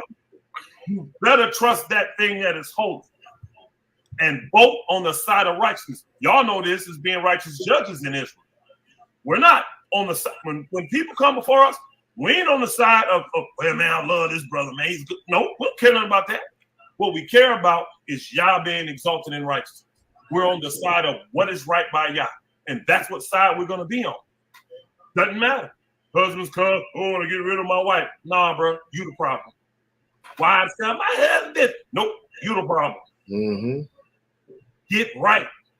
And that comes with a big old bowl of humility. Get right. And that comes with a big old bowl of humility. Some of y'all need to know, part of my job, and Elder Brent can testify to this because he was part of some of these meetings, but part of my job as a chief elder, because I didn't do no ecclesiastical councils when I was a pastor. I wasn't pastor there long enough to do it. But as a chief elder, part of my responsibility, whenever we would have these ecclesiastical councils to judge over people's matters or communities' matters and all that stuff, was to make sure the order was kept in the meeting. Nobody diverted. Nobody went off on something that didn't have nothing to do with the book. I made sure order was kept. That was part of my job. There were many of these where Dow didn't even get to sit in, and I led them. Okay? I led them. And what I'm giving you this reasoning for is all that is because, again, we always dealt with righteousness when we dealt with the people. But soon as I'm eliminated from that, where is the righteousness? Now, this is where we go to the last text. Dow been touting. If you go to his video, y'all, this video here, if you go to this video right here on his page, if you look in the comments section, Dow is saying in the comments section, Deuteronomy 19 is what he's saying, right? Verse 15. Deuteronomy 19, verse 15. He keeps quoting this, y'all. See, again, he has to try to justify the wickedness that he did for removing me unjustly and unbiblically. He has put himself in a seat above Moses, y'all. And this is exactly what Jesus said. He said the scribes and the Pharisees put themselves in the seat of Moses. And he tells us, do what they say, but not what they do. Because when they're quoting you the scripture, it's true. Do that. But this is what Dow does. He don't even quote you the scripture anymore, y'all. He doesn't. He quoted, go back and look, y'all, in this video on his page. He goes to the comment section. He pinged it. So it's the first comment you'll see. He quotes this. Deuteronomy 19, verse 15. I'm going to read it. It says, one witness shall not rise up against a man for any iniquity or for any sin. In any sin that he sinneth, at the mouth of 2 witnesses or at the mouth of 3 witnesses shall every matter be established. So what Dow is trying to get you to think is that I was the only witness against his iniquity and wickedness. First off, it wasn't true. I had Elder Brent. He's in here now. He can confirm it. I had Elder Becker. I had Elder Mitchell. Elder Mitchell actually went to Dow and told him, I can clearly see you have an issue with Pastor Dow through your videos. This was before we went to Wisconsin, y'all, for the leadership meeting. Remember, Dow tries to tell everybody that meeting is what blew up. I treated him like a dog. I disrespected him, all this stuff. And that's where this thing started. No. It started way before that. But again, Deuteronomy 19, verse 15 is saying not one witness can come against any man's sin, right? Let's see. Now, remember, Dow's been for 30 years been telling y'all what? Read a little bit before and a little bit after, right? He only quotes that one text. Let's see what the book says, though. Let's go to verse 16, 17, 18, and 19. Let's see what it says. Verse 16 says, if a false witness rises up against any man to testify against him, that which is wrong. Verse 17 is the killer for Dow. And this is what he ain't going to do. This is what he won't do. And he won't read it to you. Because he, in his mind, he think you too lazy and too stupid to go do it yourself. He does. This is why he will quote you one text. But look what verse 17 says in chapter 19 of Deuteronomy. It says, then both the men. Do I need to break that down for y'all? Do y'all understand what that means? The book is saying both men. The man that is the one witness, right? The one witness, right? And the man that he accused. Both of them in verse 17, between whom the controversy is, shall stand before Yahweh, before the priests and judges, which shall be in those days. Wow. Wow. I'm going to read it again, y'all. Then both the men, between whom the controversy is, shall stand before Yahweh, before the priests and the judges, which shall be in those days. Did me and Dow go before Yah? Did me and Dow go before the priests and the judges? Now, y'all know today we don't have the priests. Yahshua is our high priest. We don't have the priests and the judges, but we have the leaders. And it says in those days. So in these days, who are those people? That's all the leadership. So did we, me and Dow, because we were in the controversy, did we go before all of the leadership and before Yah? Then listen what verse 18 says. And the judges shall make diligent inquisition. And behold, if the witness be a false witness, listen closely, y'all, and have testified falsely against his brother. So we're talking about if we go before all the leadership and before Yah, and they determine this man is a false witness. They all determine this. He's a false witness. Listen to what they say the punishment should be. Verse 19. Then shall ye do unto him as he had thought to have done unto his brother. The penalty for someone bringing a false allegation against his brother is what was he trying to accomplish by this false allegation? And whatever that was, I want you to do that to him. Now, Elder Brent's in here. What was, when I went to Dow, what was the thing that I was asking for? Was I asking for Dow to be judged by the people? Was I asking for him to be removed? Was I asking for y'all to not respect him as a pastor? No. The only thing I went to Dow about was restoration. I told him I want this whole thing restored. That's it. I want you to repent and I want this to be restored, brother. That's it. And the book is telling you whatever it is from this false allegation that you wanted from it, you do the same to that individual since that's what he wanted. So restore it then, Dow. If you're going to follow the book, I wanted restoration. Restore it then. Y'all see how he has manipulated y'all in these scriptures? And you will get, I don't want to call no names, lazy spiritual celebrity followers, title followers, man followers that won't read 16, 17, 18, and 19. Dow would not follow this plan. That's why he only quotes you Deuteronomy 19:15. He won't quote you 17 when it says both of the men are supposed to come up here. When y'all go back and look at that video, Dow gets to that part and then he starts deflecting because he forgets and because he's drunk and he has Teacher Shane reading. And when he hears it, he remembers then and then he starts deflecting and go on to something else.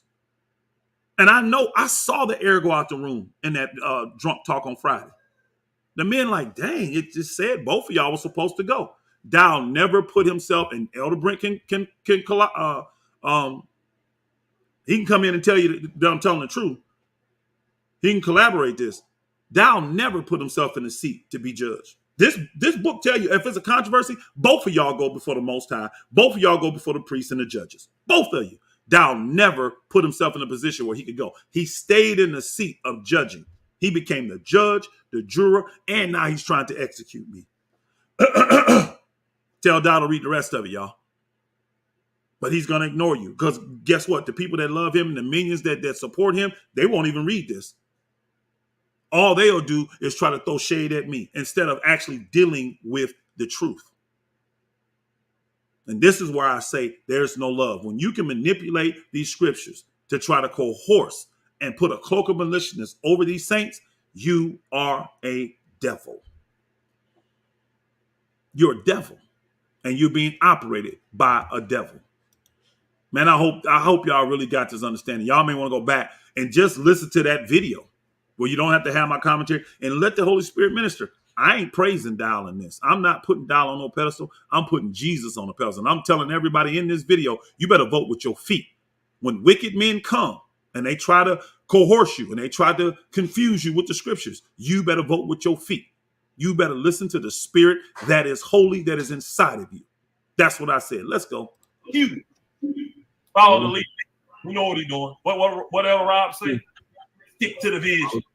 Follow the vision. Vision is clear. If it's cloudy to you, it's because you're selfish. And it's about you and not Yah. That is very critical. Because the vision of the Most High is clear. It is. I agree with this, y'all. He taking this as, hey, you telling everybody to follow me. The vision of the Most High, what he's doing to restore his people is very clear. And I'm telling the truth. If it's gotten cloudy to you, it's because you have gotten in the way. You have made the vision and the work of the Most High about you and not about Yah. You got to listen, man. You got to know how to listen. This is very critical moving forward. We are so distracted. We can't give 90 minutes of attention, y'all. We can't. The research proves it. We can barely give 30 minutes of attention. But then we wonder why things slip through the cracks. I thank the Father that we serve a Yah and we serve a master. We serve a Savior that cares about the details. The small, minute things that add up to something major. He cares about that. The Most High knew way back in 2011 when he made Charles Dow say to Mother Carol that Yah got something greater, a greater work for this man to do. Yah knew what that work was then. He knew I'd be right here today doing this live video after screwing up the pre-made video with my crackling, staticky sound. Still trying to learn how to navigate on this equipment that I don't want to get used to, but I need to get to you. At least I can admit my mistakes. I don't know what made them think this would be a good video for them to put up about me. You got plenty of videos out there of me praising Dow. You do. Because at the time, what was presented to me, I felt it was worthy to be praised. I did. I felt it was worthy. What Dow wants you to think is that my loyalty was undying to him. It wasn't. My loyalty was to Yeshua. My loyalty was to the faith. My loyalty was to righteousness. And I have to admit, I had that cloak over my eyes for a long time because I didn't know what was going on that community, the oppression of the people. He got cameras everywhere now, y'all. He's got voice recorders. These people are being monitored. He's watching their cell phone calls. He's watching their text messages, y'all. These people are under oppression. And I know some of them, think about it. If you got 20 years invested in this, do you even want to leave that land? You 60-something years old, you late 50s, you've been on that land 25, 30 years. 20 to 25 years. Do you even want, think about that. You overly invested in it. Do you even want to leave Straightway?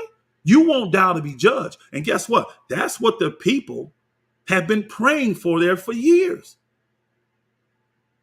I get messages from people that live at Straightway still, y'all. And they're telling me, don't take your foot off. Please keep going, because they see this as their opportunity to be set free. And see, some of you want me to just stop doing what I'm doing because you don't understand. You just don't get it. You think it's personal between me and Dow. I care about y'all's people. And if they crying out and I'm supposed to be a man of y'all, I'm supposed to be one that feeds the sheep, that feeds the lambs.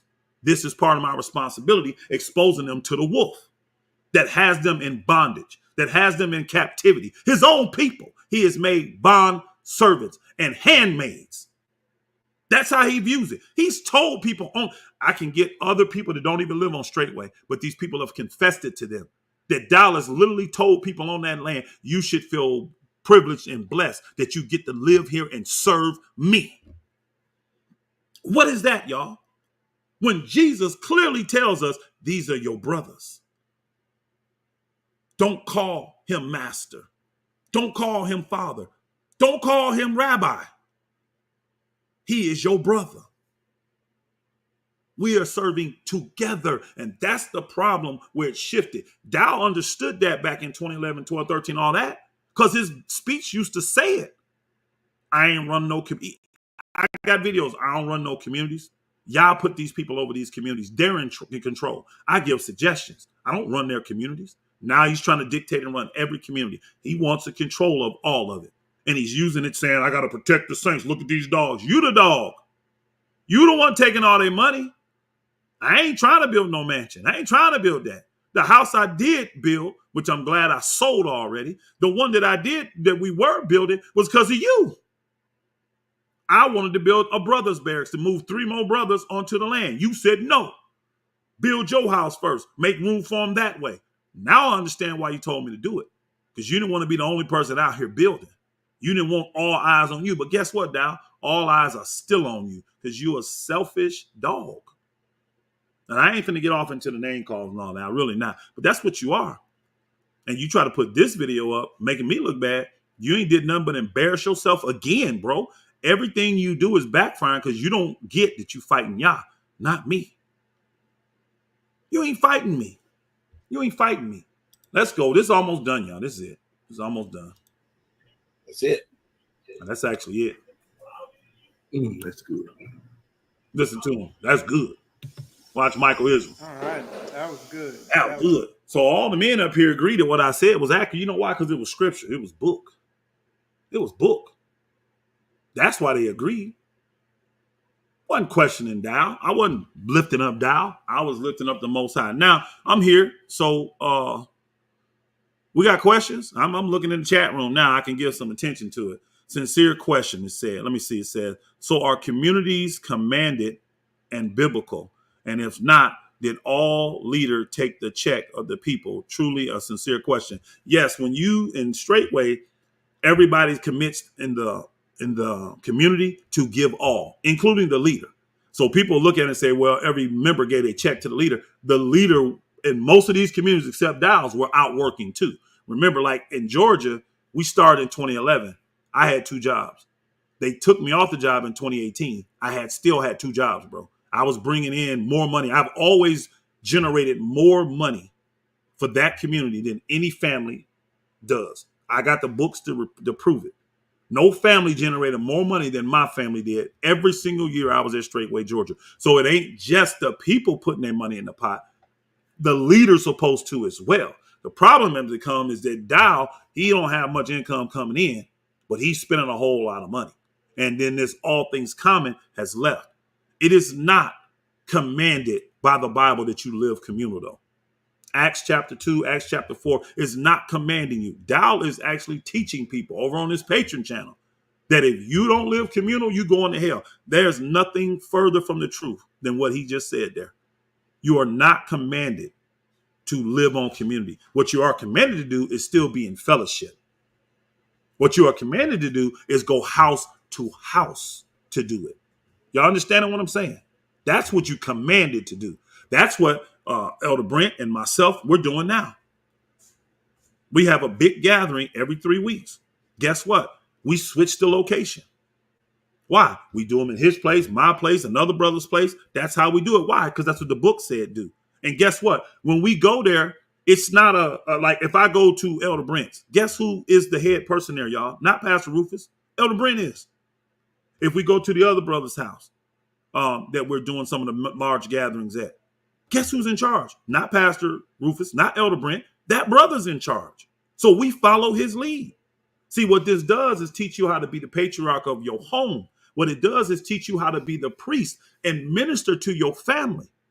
So you have to stay spiritual on your P's and Q's to be able to go house to house. See, what we want is this Roman Catholic system. This Roman Catholic system says, get you a man, idolize this man, and I mean that. Make him an idol, give him all of your wealth and all of your honor and respect, right? And let him dictate your life spiritually.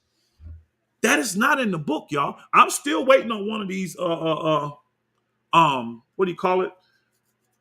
One of these Dowlites to come over and show me scripture where a pastor in the Bible does what Dow does, or what any other pastor that y'all see out here doing it the way they do it. Because I don't do it that way. People say, you got a flock? I say, no. Where's the flock? It belongs to Yah. I don't have a flock. Yah does. Do you have a ministry? Nope. I don't have a ministry, but Yah does. People respect me as a pastor. But guess what? Some people respect me as an elder. Guess what? Some people respect me as a brother. I don't care what you call me. I don't. Brother Rufus, Elder Rufus, Pastor Rufus, I don't care. At the end of the day, guess what? Your loyalty doesn't belong to me. You don't have to give your undying loyalty to me. Give it to Jesus. And give your wealth to him too. Guess what? It say you giving a tenth. Y'all already know that the tithing is just not biblical. In this time and hour and what Jesus has done, it ain't even biblical. These men are manipulating the text, telling you that you need to give your tenth and your money to them. Show me that in the book. In Acts, that was a one-time thing where they sold everything, brought it. And they didn't sell everything. These people didn't sell the houses they were living in, y'all. Look at the text. It's plural. Houses, lands. So imagine, I'll give you a good example. Imagine I'm here on these 9 acres, right? And I got 3 acres that all I use. That's it. It gives me more than what I need on the 3 acres. But the 6 acres is really nothing. I don't have to have it, right? So what they did back then, they would have sold that 6 acres and gave that money to the man of Yah so that he could distribute it to give other people land that didn't have the money to get land. I still would have been living here on my 3 acres. I'm giving you a modern day example of what they did. They didn't start giving all their paychecks over to Paul every week, to Peter every week. But that's what these dogs will have you to believe. Now, again, when you coming into community, everybody's giving. Everybody has the same thing in common. So it feels fine. And community can work that way. I don't suggest that anybody go out here and be in a community where one individual owns the whole land. I would never, ever suggest you do that. Because again, as a man, you can't be the patriarch. As a man, you don't get to minister to your family. Okay, y'all know what the book says. Women are supposed to keep quiet in the assemblies, right? Right? Does y'all tell them that they need to go to their pastor to get their questions answered? Do they need to go to their spiritual leader, their community leader to get their questions answered? No. He said, go to your husbands. Women, be silent in the assembly so you don't usurp authority. But if you got questions, go home and ask your husband what those questions are. He is still putting the man in a position to be the priest of his home. And that's what religion, that's what the Catholic system, that's what people like Dow has done and taken away from you. Your whole crutch and your whole belief system is bent on what these religious relics say to you. And it's no different back in the days when our people couldn't read. They had to trust. But here's the biggest thing. Have the Holy Spirit. The Holy Spirit's job is to lead and guide you to truth. He'll give you a ping when someone's saying something that is not biblical. When I first got to Straightway looked like in function that all things common, and they were broke. They didn't have a bunch of money, and it wasn't no brand new $100,000 trucks with $20,000 rims. It wasn't no 13,000 square foot mansions. Everybody lived simple. Everybody lived humble. And guess what? When you walked into the dining hall, Pastor Dow's table looked just like everybody else's table. The table he had to eat with his family, it didn't look no different than everybody else's table. Now we got the big high back leather chairs and a whole nother section over there for the privileged and all this kind of stuff. When it comes to the feast, they get the best, finest choice. And I took advantage of that at those times. I'm keeping it a buck. I was a leader up there. When all the good stuff would come in, we get to pick through it first and then get the rest out. Man, it still was something in your heart a little bit. And you felt fine about it because at the end of the day, we knew everybody was eating. Even though they just fed us first, everybody was still going to get something to eat. You see what I'm saying? It wasn't like we ate the best and then y'all got the scraps. It wasn't that. We ate fish. Y'all, we just got it first. But again, I'll never do that again, y'all. I'm just keeping it above. I'll never do that again. We're going to all eat at the same time and eat the same thing. We're going to all eat in the same places. Don't give me no special chair. Don't give me nothing. Because my job is what? He said, I will give you pastors after my heart that will feed you with knowledge and understanding. That's what you got going on today. And see, I did a video called Love Without Obligation. Y'all ain't obligated to me. Elder Brent can testify, y'all. Most of these people that we have helped that have left some sort of Straightway community, none of them are fellowshipping with us right now. There is zero requirement for us to put out our bowels of compassion towards them. They just are brothers. They just are sisters. They just are family. The people that have left Straightway, they don't fellowship with us.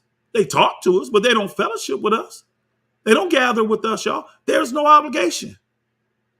Long as they're doing it where they're doing it at and they're still fellowship with somebody, they're fine. They're fine. You understand what I'm saying? If you got questions, you can put them in the chat. If I see it, I may answer your questions since I'm still going a little longer. We live. Some of y'all are available. I appreciate y'all bearing with me. Let me apologize again. I did a pre-made video, pre-recorded video, and I had no idea the audio was horrific, y'all. So what that forced me to do today is to give y'all this version live. And I didn't change much from what I said last night to what I said today. So you got the gist of it. So you'll be able to go back and listen to this live if you haven't seen it here and hear the truth. That was a video. I don't understand what made them think that this video was going to be damning towards me. Again, I got no problem giving man credit for the things they're doing. I just found out, especially after this February when Elder Becker told me about the daughters of Zion and the people on that land crying out. And guess what, y'all? Elder told me that, and I talked to Pastor Mir about it, right? The next day. And I actually told Pastor Mir the families that I knew for a fact was having problems at Straightway. I told him about 4 families. Do you know what Mir did, right? He went and told Dow instantly. And guess what Dow did? As soon as he got back home that Sunday, he started berating those people. Giving them the lip service and intimidating them, had them all jacked up, y'all.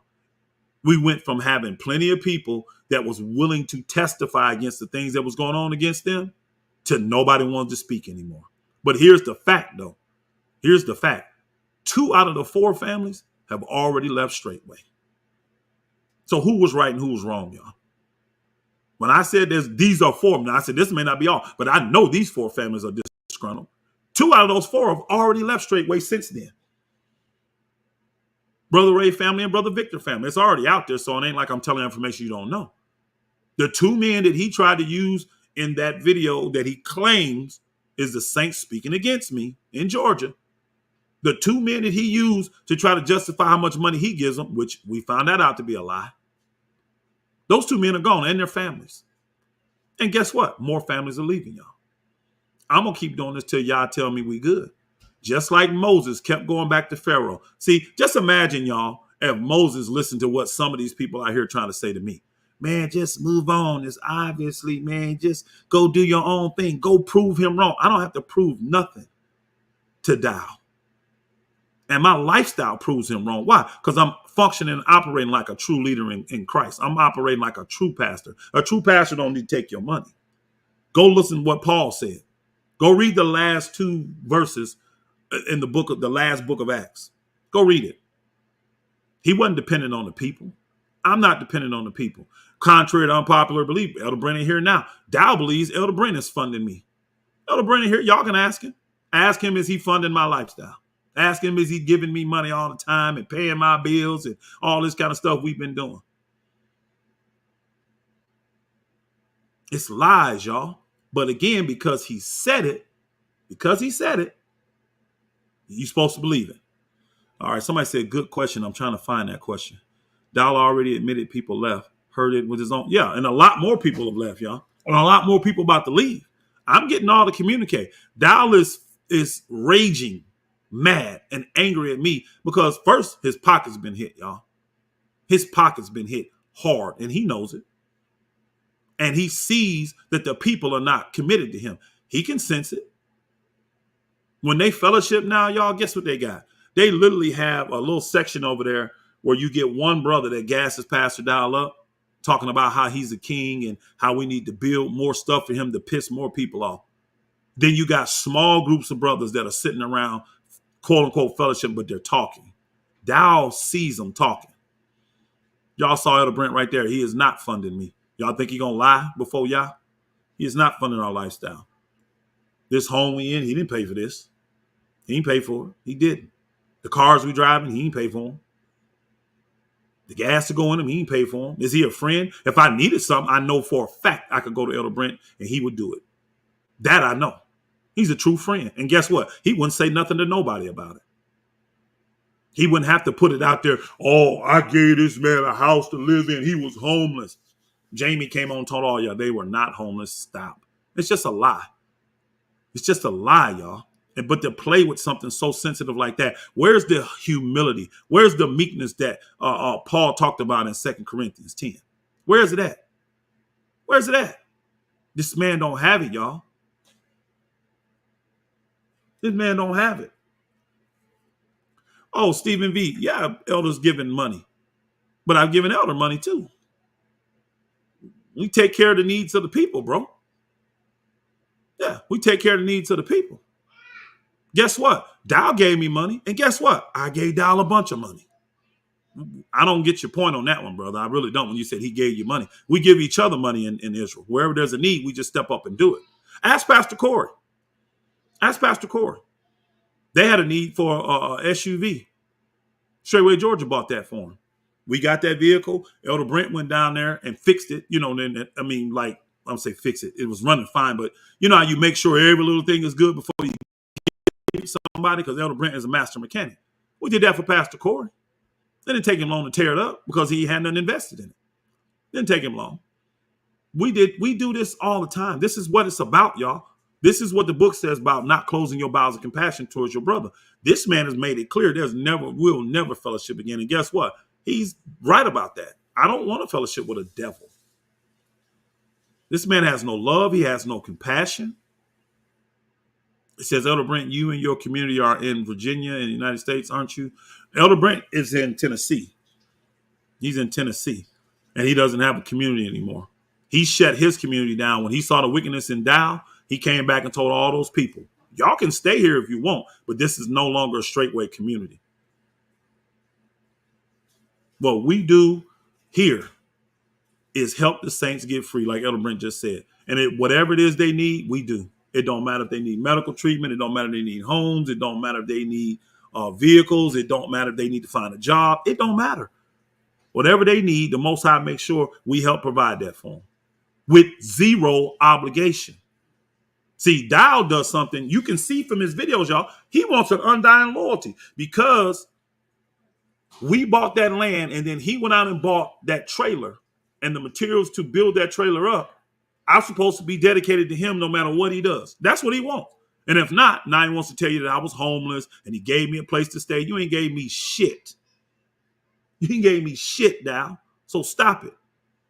You said back then when I told you we're going to pay you back. No, you're not. How you going to pay something back that's yours? This is what Dow told me back then, y'all. We literally are arguing in the attorney's office about who named the land was going to go in. He didn't want it in his name. I didn't want it in my name. Now look at him. Get off my porch. You didn't build it.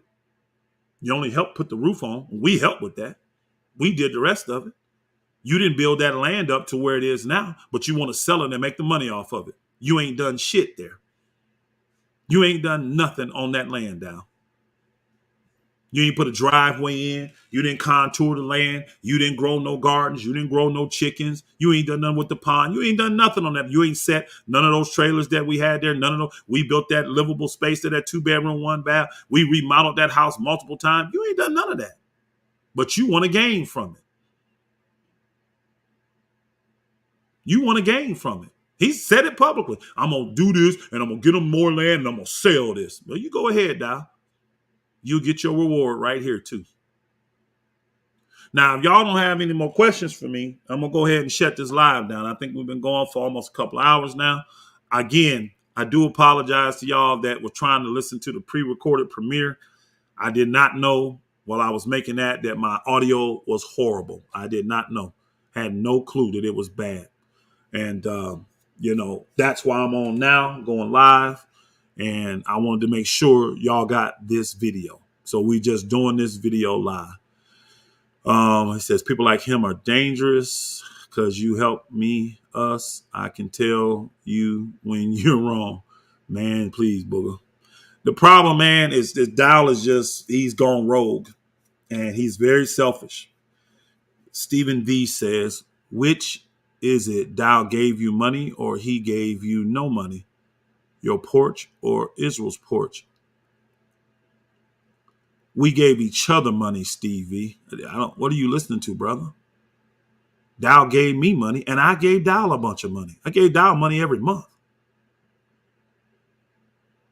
Has Dow given us money? Yes. Have we given Dow money? Yes. When you add up giving an offering to him every month, I've definitely given Dow way more money than he's given me. Way more. You add up anywhere from $600 to $1,000 a month for 14 years. How much you think I gave Dow? Because all the communities would pay a little bit to Dow, to that community there. And he claimed he would use that to go build. And again, in the beginning, y'all, it was doing that. That money was going for that. All of this belongs to Yah, bro. That's where the problems come in because Dow is claiming everything that's his. He did everything and everything belongs to him. I'm glad you got understanding, brother. Blessings to you and your household, Pastor Ruth. Forgive me and my over talking. Shalom. Y'all are fine. This was supposed to be a lesson on listening, y'all, because I'm telling you, this type of video will be presented to you, right? And make you think, oh, he's praising Dow. But y'all just heard it with your own ears. That wasn't me praising Dow. That was me giving all the glory to Jesus and telling people flat out, vote with your feet. If a man go rogue, if a man start having these hidden agendas and these wicked plans, y'all going to expose them. But you better vote with your feet. And I'm telling y'all the same thing today. You better vote with your feet before you become a partaker of his plagues. I'm telling y'all they coming. I'm telling y'all. I see it. I see it. I hear it. Boy, it is coming. And it is coming much greater than he thought. I can tell you right now. This thing is fin to crumble, y'all. I don't care how he get out in front of y'all and fake and act like they doing fine. They are not, because he won't repent. You said it right, Brother Odell. Straightway is turned into a business. Turned into a business. The good thing, though, here's one of the good things. When you go, see, the Bible says use the law for the lawless, right? So if you decide to go to a point where you have to sue a place like this, it's going to be easy work. It's going to be easy work. Why? I got records showing I gave money to him every month. You know what the courts are going to call that, y'all? Rent. That's what they're going to call it. So you collect it from these people. You let these people build up your land, right? Because it's in your name. So you claim it as yours. You let them build it all up, and now you want to take it from them? See, the courts call that unjust enrichment, y'all. You really ain't allowed to do that by court of law. You can't have a piece of land, have folk there believing that it's something else, let them build it all up, and then in the last minute, you take it from them and give them nothing. That's called unjust enrichment. The courts don't allow that. So I'm just waiting on Dow to do what he do. That's it. I'm sitting back waiting. I can't wait till he gets them guys land down there, moves them, and then he sells that 375 property that I've been on the whole time. See, I got proof that I done paid the utilities. I got proof that I paid the taxes, the rent, the water bill. Everything was in my name. I got proof of all that. Can't wait for him to sell it. Can't wait. Can't wait for him to do it. And another thing, contrary to unpopular belief, he's sitting here telling y'all that we ain't never saved $30,000. Man, Elder Brent can come here and tell y'all that ain't true. You ain't doing the kind of building we got without having $30,000. I remember one time Brother Jonathan had a good idea of buying a big old piece of heavy equipment to move trees and all this kind of stuff. The thing was like 27 grand. We went to Dow about it, right? Now, mind you, Dow had already collected $900,000, y'all. $900,000 from the Alabama Saints. 900,000. We probably at that time hadn't spent 150, 200,000 at that time on Alabama, right? Total at that time. Me and Jonathan went to Dow and showed him that and said, this is this. We have these type of trailers that we'll be able to move this big, heavy equipment so that it'll benefit all of Israel. Dow said, I don't trust them trailers. I don't know about all of that. He said, I'm going to tell you right now, I'm not buying something like that. And we like, in our mind, just use the money that's for Alabama to buy it. You don't have to buy it. But he refused to buy it, y'all. And guess what he told me? If you feel so confident in it, Pastor Rufus, Elder Rufus, you buy it. And guess what we did? Straightway Georgia paid for it. Elder Brent, if he's still in here, ask him if he paid for that big old piece of equipment. I didn't have to get a dime from Elder Brent. I gave Jonathan the money that we had at Straightway Georgia. Now, did Jonathan actually down the road later put that money back in that pot? He did. But at that time, that community didn't have it. And they got trees all over the place because Elder Brent and Brother Chris had went up there and leveled out area for them to build their multi-purpose building. So they had trees everywhere. And we need this type of stuff. If we're going to be buying land, knocking down trees, we need this kind of equipment in Israel. We bought the equipment and then had to put another $6,000, $7,000, $8,000 in it to get it up to our standards. Straightway Georgia paid for all of that. But he said we've never saved $30,000. Dollar's just a liar, y'all. And believe you me, I got a video. Y'all can go on my channel. Go back. There's a video you see in the thumbnail, a big old yellow equipment. That's that video. That shows you the date and everything when we bought it. You get to see it. See, I got receipts. Dow just talking. I got receipts. What percentage of community members are fully on board with Dow, and what percentage are unhappy and trapped? I don't know that 100%, John Hugh. I do know, I would say half and half, honestly. It may be more. I don't know. The problem they got there is most of them have been there so long. When you got people like Sister Vicky, Sister Barb, Elder Becker, the Bells, these people been there so long, I wouldn't expect them to even want to leave. Mother Carol, they've been there the whole time. So they got like 20, 25 years invested in this thing. I don't see them wanting to leave. They want Dow to be dealt with, but they don't want to leave the land that they have built and invested all their time, energy, efforts, money into. But what Dow is doing is suppressing their voice. He ain't letting those people talk. You don't see Mother Carol come out for nothing now, y'all. Because she's a righteous woman. He know she'll spill the beans. That's why she ain't in front of nothing. That's why she ain't in front of nothing. You don't hear Elder Becker. You don't hear Deacon Bell. You don't hear these people. You don't hear Sister Vicky. You don't hear these people. Dow knows he's oppressing these folk. And y'all heard what he told Tammy. He said this on the Sabbath, y'all. He told that girl, the hypocrite that he is, that if you want to go visit your mom, you can, but you can't come back. Mind y'all, this is the week after Dow had just got back from visiting his carnal in-laws, Summer's parents in Georgia East. He went down to Georgia East and visited with them because he's got them believing that's Summer's house. He's giving that house to Summer. So that's why they meet there, y'all. Even though Mom Muncie gave that house to be for the saints. She didn't get that house to pass it down to make it a vacation spot. She said, I always envisioned this being land for the saints. So when she gave that house, all those buildings that her and Al put on there, and she gave that 5 acres of land, it was supposed to be for the saints. And the only reason saints are living on that land now is because that Sister Karen had a couple $100,000. I bet Dow got her money. Tell Dow to tell everybody where Sister Karen money went. Then once he finally moved. Now, Elder Brent was a righteous man. When Sister Karen was moved to his community in Cleveland, when it was time, she kept trying to give him that money. She said, no, keep it. Because see, Elder knew something was going on in the ministry. So he told her, keep it, keep it, keep it, keep it, sis. She like, huh? Just keep it. And this man did that woman so righteous. That sister was confused when all this went down. She went to Elder Brent. And she asked Elder Brent what she thinks he should do. He asked her this question. He said, look, because Karen got this money from her husband passing away, y'all. Elder Brent asked her these questions. He said, hey, Sister Karen, when your husband was sick, did Pastor Dow call you? She said, he did not. We never heard from him. He said, when your husband died, did Pastor Dow show up and do the eulogy? Did he send any words of condolence or anything to you? She said, no. He said, well, you got your answer on what you need to do with that money. Now, Elder had already told this sister, keep your money. You just keep it. This man never called when her husband was sick. This man never called when her husband died. But now that she got that money, he placed her on one of his communities, put the responsibility on somebody else to take care of her. Now, she's a widow indeed. You're supposed to be taking care of her now. You got her on another community where other brothers are responsible to take care of her and the child, and you took all her money. And why is the leader of that community didn't get that money? See, the money that when you come to a community, if you have savings, all that, you're supposed to give it to the community. So she's added to that community there. Why did she give that money to Brother Robert, who was over that community? Why is that money? Oh, I can't trust. Yeah, you can trust you. I can trust you to take that money and keep building your mansion in your little kingdom.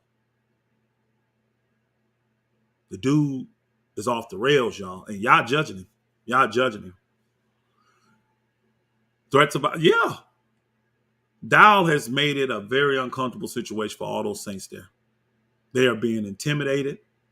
They are being fear-mongered. He's trying to manipulate them with the word. And again, y'all got to understand, when you 60, think about a guy like Deacon Bell. I'll just use him as an example. Deacon Bell been there from day one. He's got a wife and 4 or 5 children now, right? All them boys. But he's worked so hard to where he worked at Walmart and retired from there and then would come off home. He worked 40 hours a week for Walmart and then come work 30 hours a week on that land.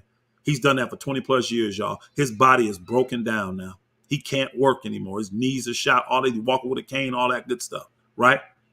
All that good stuff. All that good stuff. You think Deacon Bell want to actually leave what he invested there?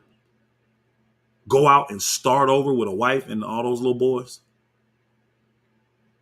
So see, some people just say, look, man, when I add the cost, it'd just be better to just deal with this oppression than to go out here and try to start over. Y'all see the situation Deacon Bell in? It sucks. And Dow literally views them as bond servants. He does. He's told them that. The worst part, Alexander Miller said, the worst part is that they and others genuinely are trying to walk after the Most High, and it's being taken advantage. Exactly. That's exactly what's going on. They want to walk sincerely. They want to walk in meekness and gentleness, but they're being driven by a slave owner. And guess what Dow does? When he don't need you no more, he don't care about you. If you leave, think about it. He was bragging about Brother Victor and he was bragging about Brother Ray in that meeting. Remember the meeting with the Georgia brothers that he said was coming against me? He stood those 2 brothers up talking about what they give. See how he was bragging about them? As soon as they left, what did he say? They was nothing. They didn't add nothing to us. You taking a check every week, but they didn't add nothing to you, Dow? Stephen V. King says, are the saints in these communities just to scatter and leave Straightway, or do you have a place for them? Yeah, we definitely got places for them. Have you started a new community? That is I ain't gonna answer that last part, because that ain't none of nobody's business. And again, let's put it this way: when we do community, it's gonna be totally different. See, like I'll tell you how it'll be. Say we got a community and it's 10 acres, right? And one individual buys that 10 acres. But there are 3 other families that need to be taken care of. That man can take 5 acres. He got 5 left, right? He can take 2 acres and give it to one man because he needs it. He can take 2 acres to give it to another man that needs it. He can take a small family that don't need one and give them 1. Now you living on a community that's 10 acres, but every single person owns what they need to own. That's a true community. See, that man that owns 5, he don't run the man that owns 1. That man that owns 5, he don't run the man that owns 2. And guess what? Out of benevolence of his heart, instead of him selling that land and doing it, he just gives the land to those people. If Dow was righteous, y'all, he would divide up. Straightway's 110 acres, y'all. He said he just bought some more acreage. Put that land in the name of the people. Put it in the name of the people if you want to do righteous. Divide it up and give everybody a portion. See, what he wants you to do is trust him and put all of your wealth in his hand so that you can't keep the scriptures when it comes to you having a righteous man leaves inheritance for his children's children. What inheritance is Scott going to leave for his children's children? That he gets to control. You understand what I'm saying? Scott don't get to control it. What does Brett, my son-in-law, what does he get to control for his children that are going to come? What does Deacon get to control? What does Elder Becker get to control? Dow has it under the foundation, but he controls the foundation. He taught y'all that, remember, own nothing, but control everything. Communities will not be done that way. And again, you're not forced to live community. Do I think community living can be great? Yes, I do. Straightway, Georgia was a great example of that. We functioned and operated in love. And when the people tried to make it act like they living in my house, I would deter that quickly. See, I've said this many times, but one of the reasons why Dow was pissed at me, because I figured out through the foundation how to still get land in brothers' names. And because of the way Straightway, Georgia was orchestrated, y'all, we didn't have one big piece of land that everybody lived on. We had plots of land because we started with that 1.2. Then we added a 0.3, so we had 1.5. Then I bought an acre. Then I bought 2. Then I bought a third of an acre. Then I bought a half of an acre. I started buying everything around there. And then I found out from doing my research, you know what? If I quit claim these properties that are in my name over to the foundation, then I have to put an executor over that particular property. And that person would be the sole controller and owner of that property. I said, I can get the brothers land in their name. So honestly, the 1.5 acres that was in Pastor Dow's name, I actually planned on giving that to Brother Vernon, y'all. I did. I was going to put that in Brother Vernon's name. Where the house is being built for me, that third of an acre, that was going to be in my name. The house across the street that we sold already, but Brother Vernon lived in, that was going to go to Brother Tim. The brothers barrack that was around the corner, that was a 1/2 acre of land, that was going to be in Brother Mike's name. See, all the patriarchs that had started this thing and been with us long enough, I was going to put land in their names, and they were going to be over it. And they were going to still be protected under the foundation. As a sole executor of that portion, nobody would have been able to outrule them on nothing. It would have been theirs. Dow found out about it because I talked to a couple elders about it, and they both said something to Dow about it. That's when he started going out, this man trying to do his own thing. You think Dow wanted to see another person in the community giving and putting land in the saint's name, y'all? You think he wanted that? Now, you'll get Brother Vernon. He never told us that. I didn't. We didn't get to that point. Why? I still had T's to cross and I's to dot. And I was supposed to do that at Passover 2024. I had people to talk to at Passover to try to make sure everything I'm saying is right. So no, I didn't talk to the brothers yet, but it was still in my spirit and in my heart to do. But guess what I'll do now? I still have my foundation, but I don't even need to go through the foundation. I'll tell you what I'll do. When I buy lands, I'm going to be like, okay, no matter what it is, cool. You get this. You got a need? You want to move? Here. You got a small family. You need at least an acre. Here you go. Oh, you got a pretty big family and grow. Here you go. I'm going to put you here because this land right here next to you probably is going to become available. So when your family grow, we buy that land and then you can expand. See, that's how it's going to be done with no obligation. See, even if I go out and I buy 10 acres of land and I give away 5 of it, guess what? I'm just going to give it away. I'm going to put it in their name. It ain't going to be this, man, I gave you land and this is how you treat me. Guess what happened? They say, well, what happened if he go rogue and I put a fence up? This is what you have property markers for. Put a fence up. Put a fence up. But I don't think that way. If y'all telling me to give saints land, that's what I'm going to do. I ain't looking at it like, okay, they're going to eventually go rogue and turn on me. No.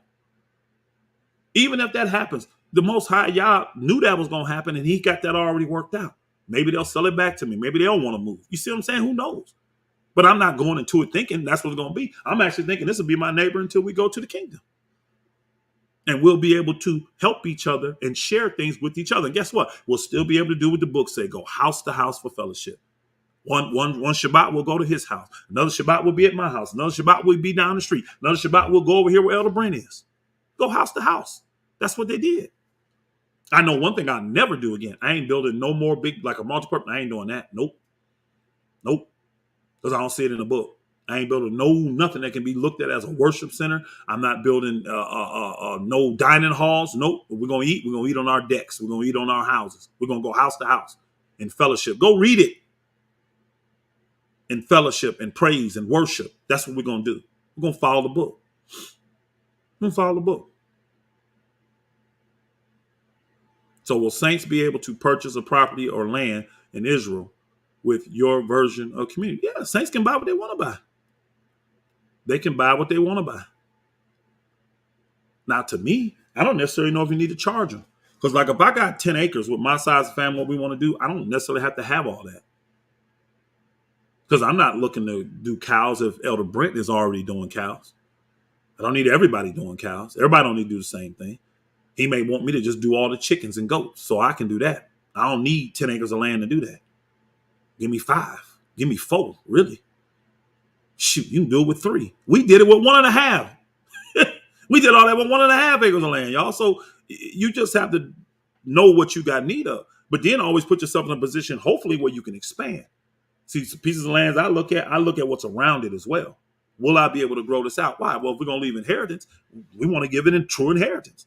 All right, son, we've been living here all this time. See that little piece of land over there? We're going to start building your house. Then it may take us 4 or 5 years, but once we got it done and it's time for you to get married, you'll have a house, land, everything to move into. It's yours. That's how it was done in Israel, y'all. That's how it's done. That's how you leave an inheritance. The way Dow doing it, what inheritance are these children going to get? What inheritance is Deacon's son's going to get? He got 4 or 5 sons. What inheritance is Brother Scott's son's going to get? All of it's going to be in Dow's name. You think Dow's going to leave it to them? Control everything, own nothing. That's his motto. That is a New World Order model, y'all. That ain't biblical. But again, what we doing is we putting it on the man. If you want to just sit on that land and just work it like that and don't expand it, that's on you. But we're right here if you need help. We're right here if you need assistance. You do what you want to do with your land. Yah never takes the patriarchness from you as a man. You are in control of your family. You are in control of your home and your wives and your children.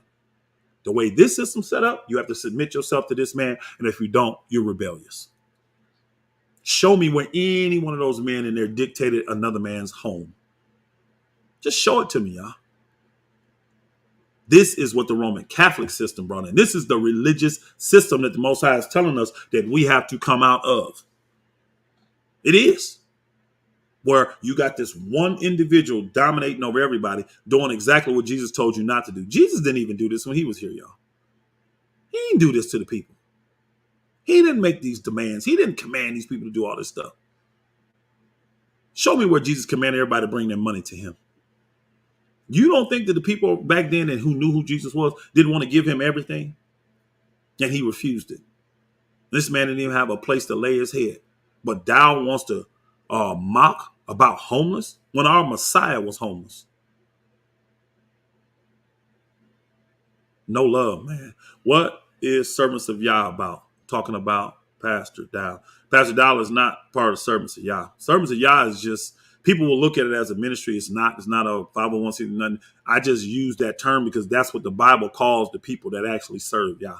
That's what we are. Jesus called us servants of Yah. So it's really more of a title than anything. But it's not some kind of ministry you can join or be a part of. At the end of the day, you are the church. You're the church. You're the temple of the Most High, Yah. And it's supposed to be in fellowship with others. So as long as you're in fellowship with folk, you're doing good. You're not forsaken. Then as a man, you build up your home. You build up your wife. You build up your family. And you work your butt off until you got something to leave for your children's children. Should the brethren assist you in that? Yes, you should be assisting the brethren in that as well. You don't have to be a part of an organization to do that, though. See, Brother Reuben, he was a great example of this, y'all. He was part of Straightway.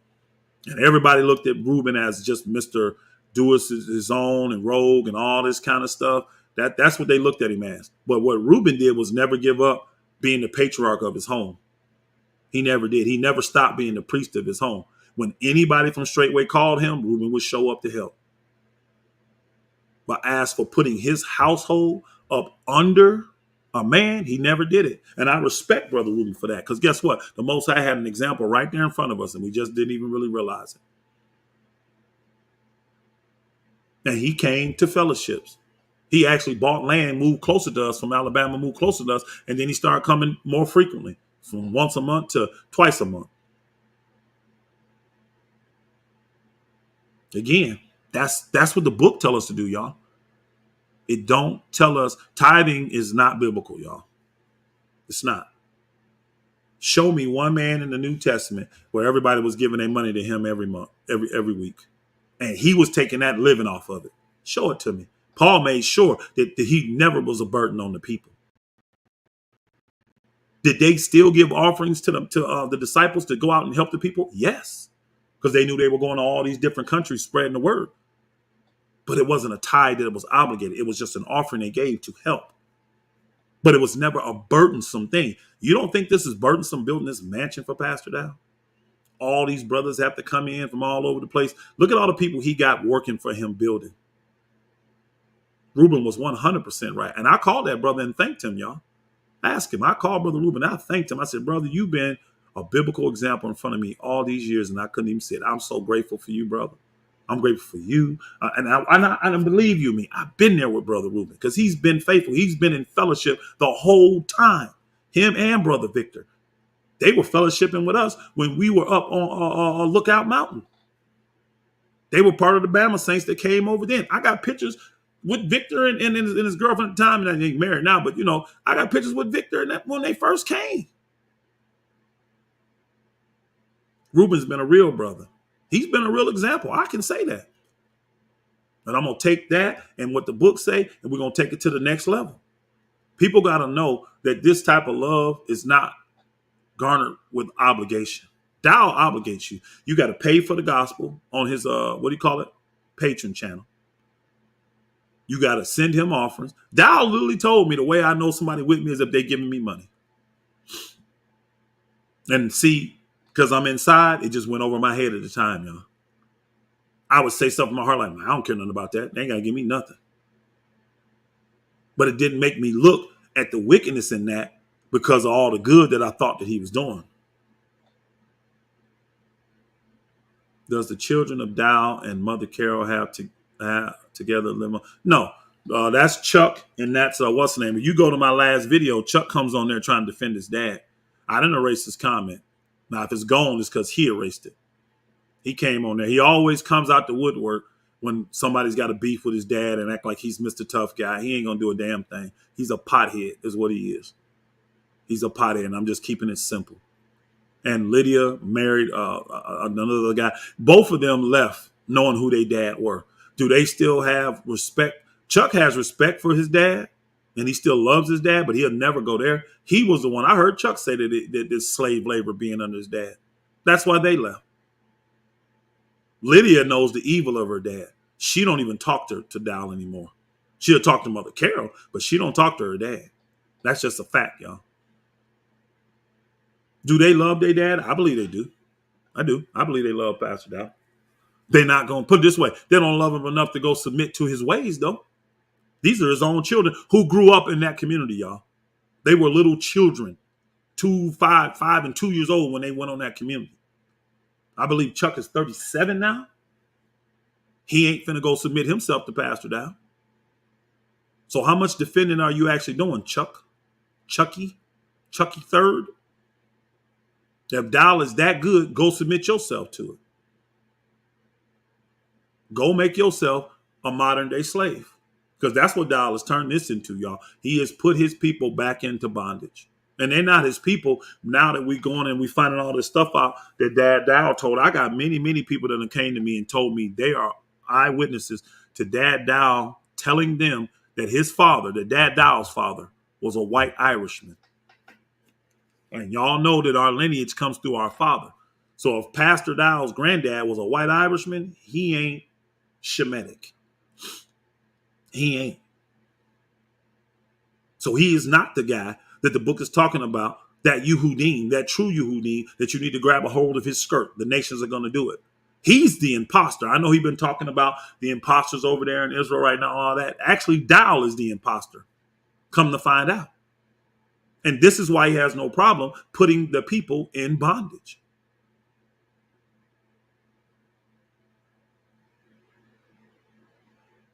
It's sad, y'all. It's really sad. It's really sad.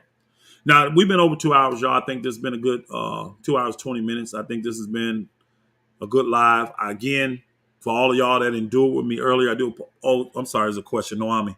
She says, question, does the children of down? Oh, no, I already answered that. Okay. I thought I was missing a question. I already answered that. But I do appreciate y'all that endured through all of this. Again, I apologize for the bad video, the audio I had in that pre-made video. I will do better. Woo. Excuse me, y'all. I will do better as I learn this, and I will commit to learn it better so that I can bring more. I ain't trying to become like no wizard with this stuff, y'all. Like, I'm not. What I'm saying is I want to do it good enough to where that the quality you can bear it. That static and stuff that was horrible. I was like, well, we really trying to learn how to listen now. Yep. So at the end of the day, I appreciate you. I'm gonna go ahead and end this live. Again, I think y'all got to see. I went ahead and titled this a lesson on how to listen. It says listening, but I'm gonna change that to listen. And I'm actually thankful that Dow and put this video out because they thought it was going to be something to shame me, but it's actually something praising the Most High Yah.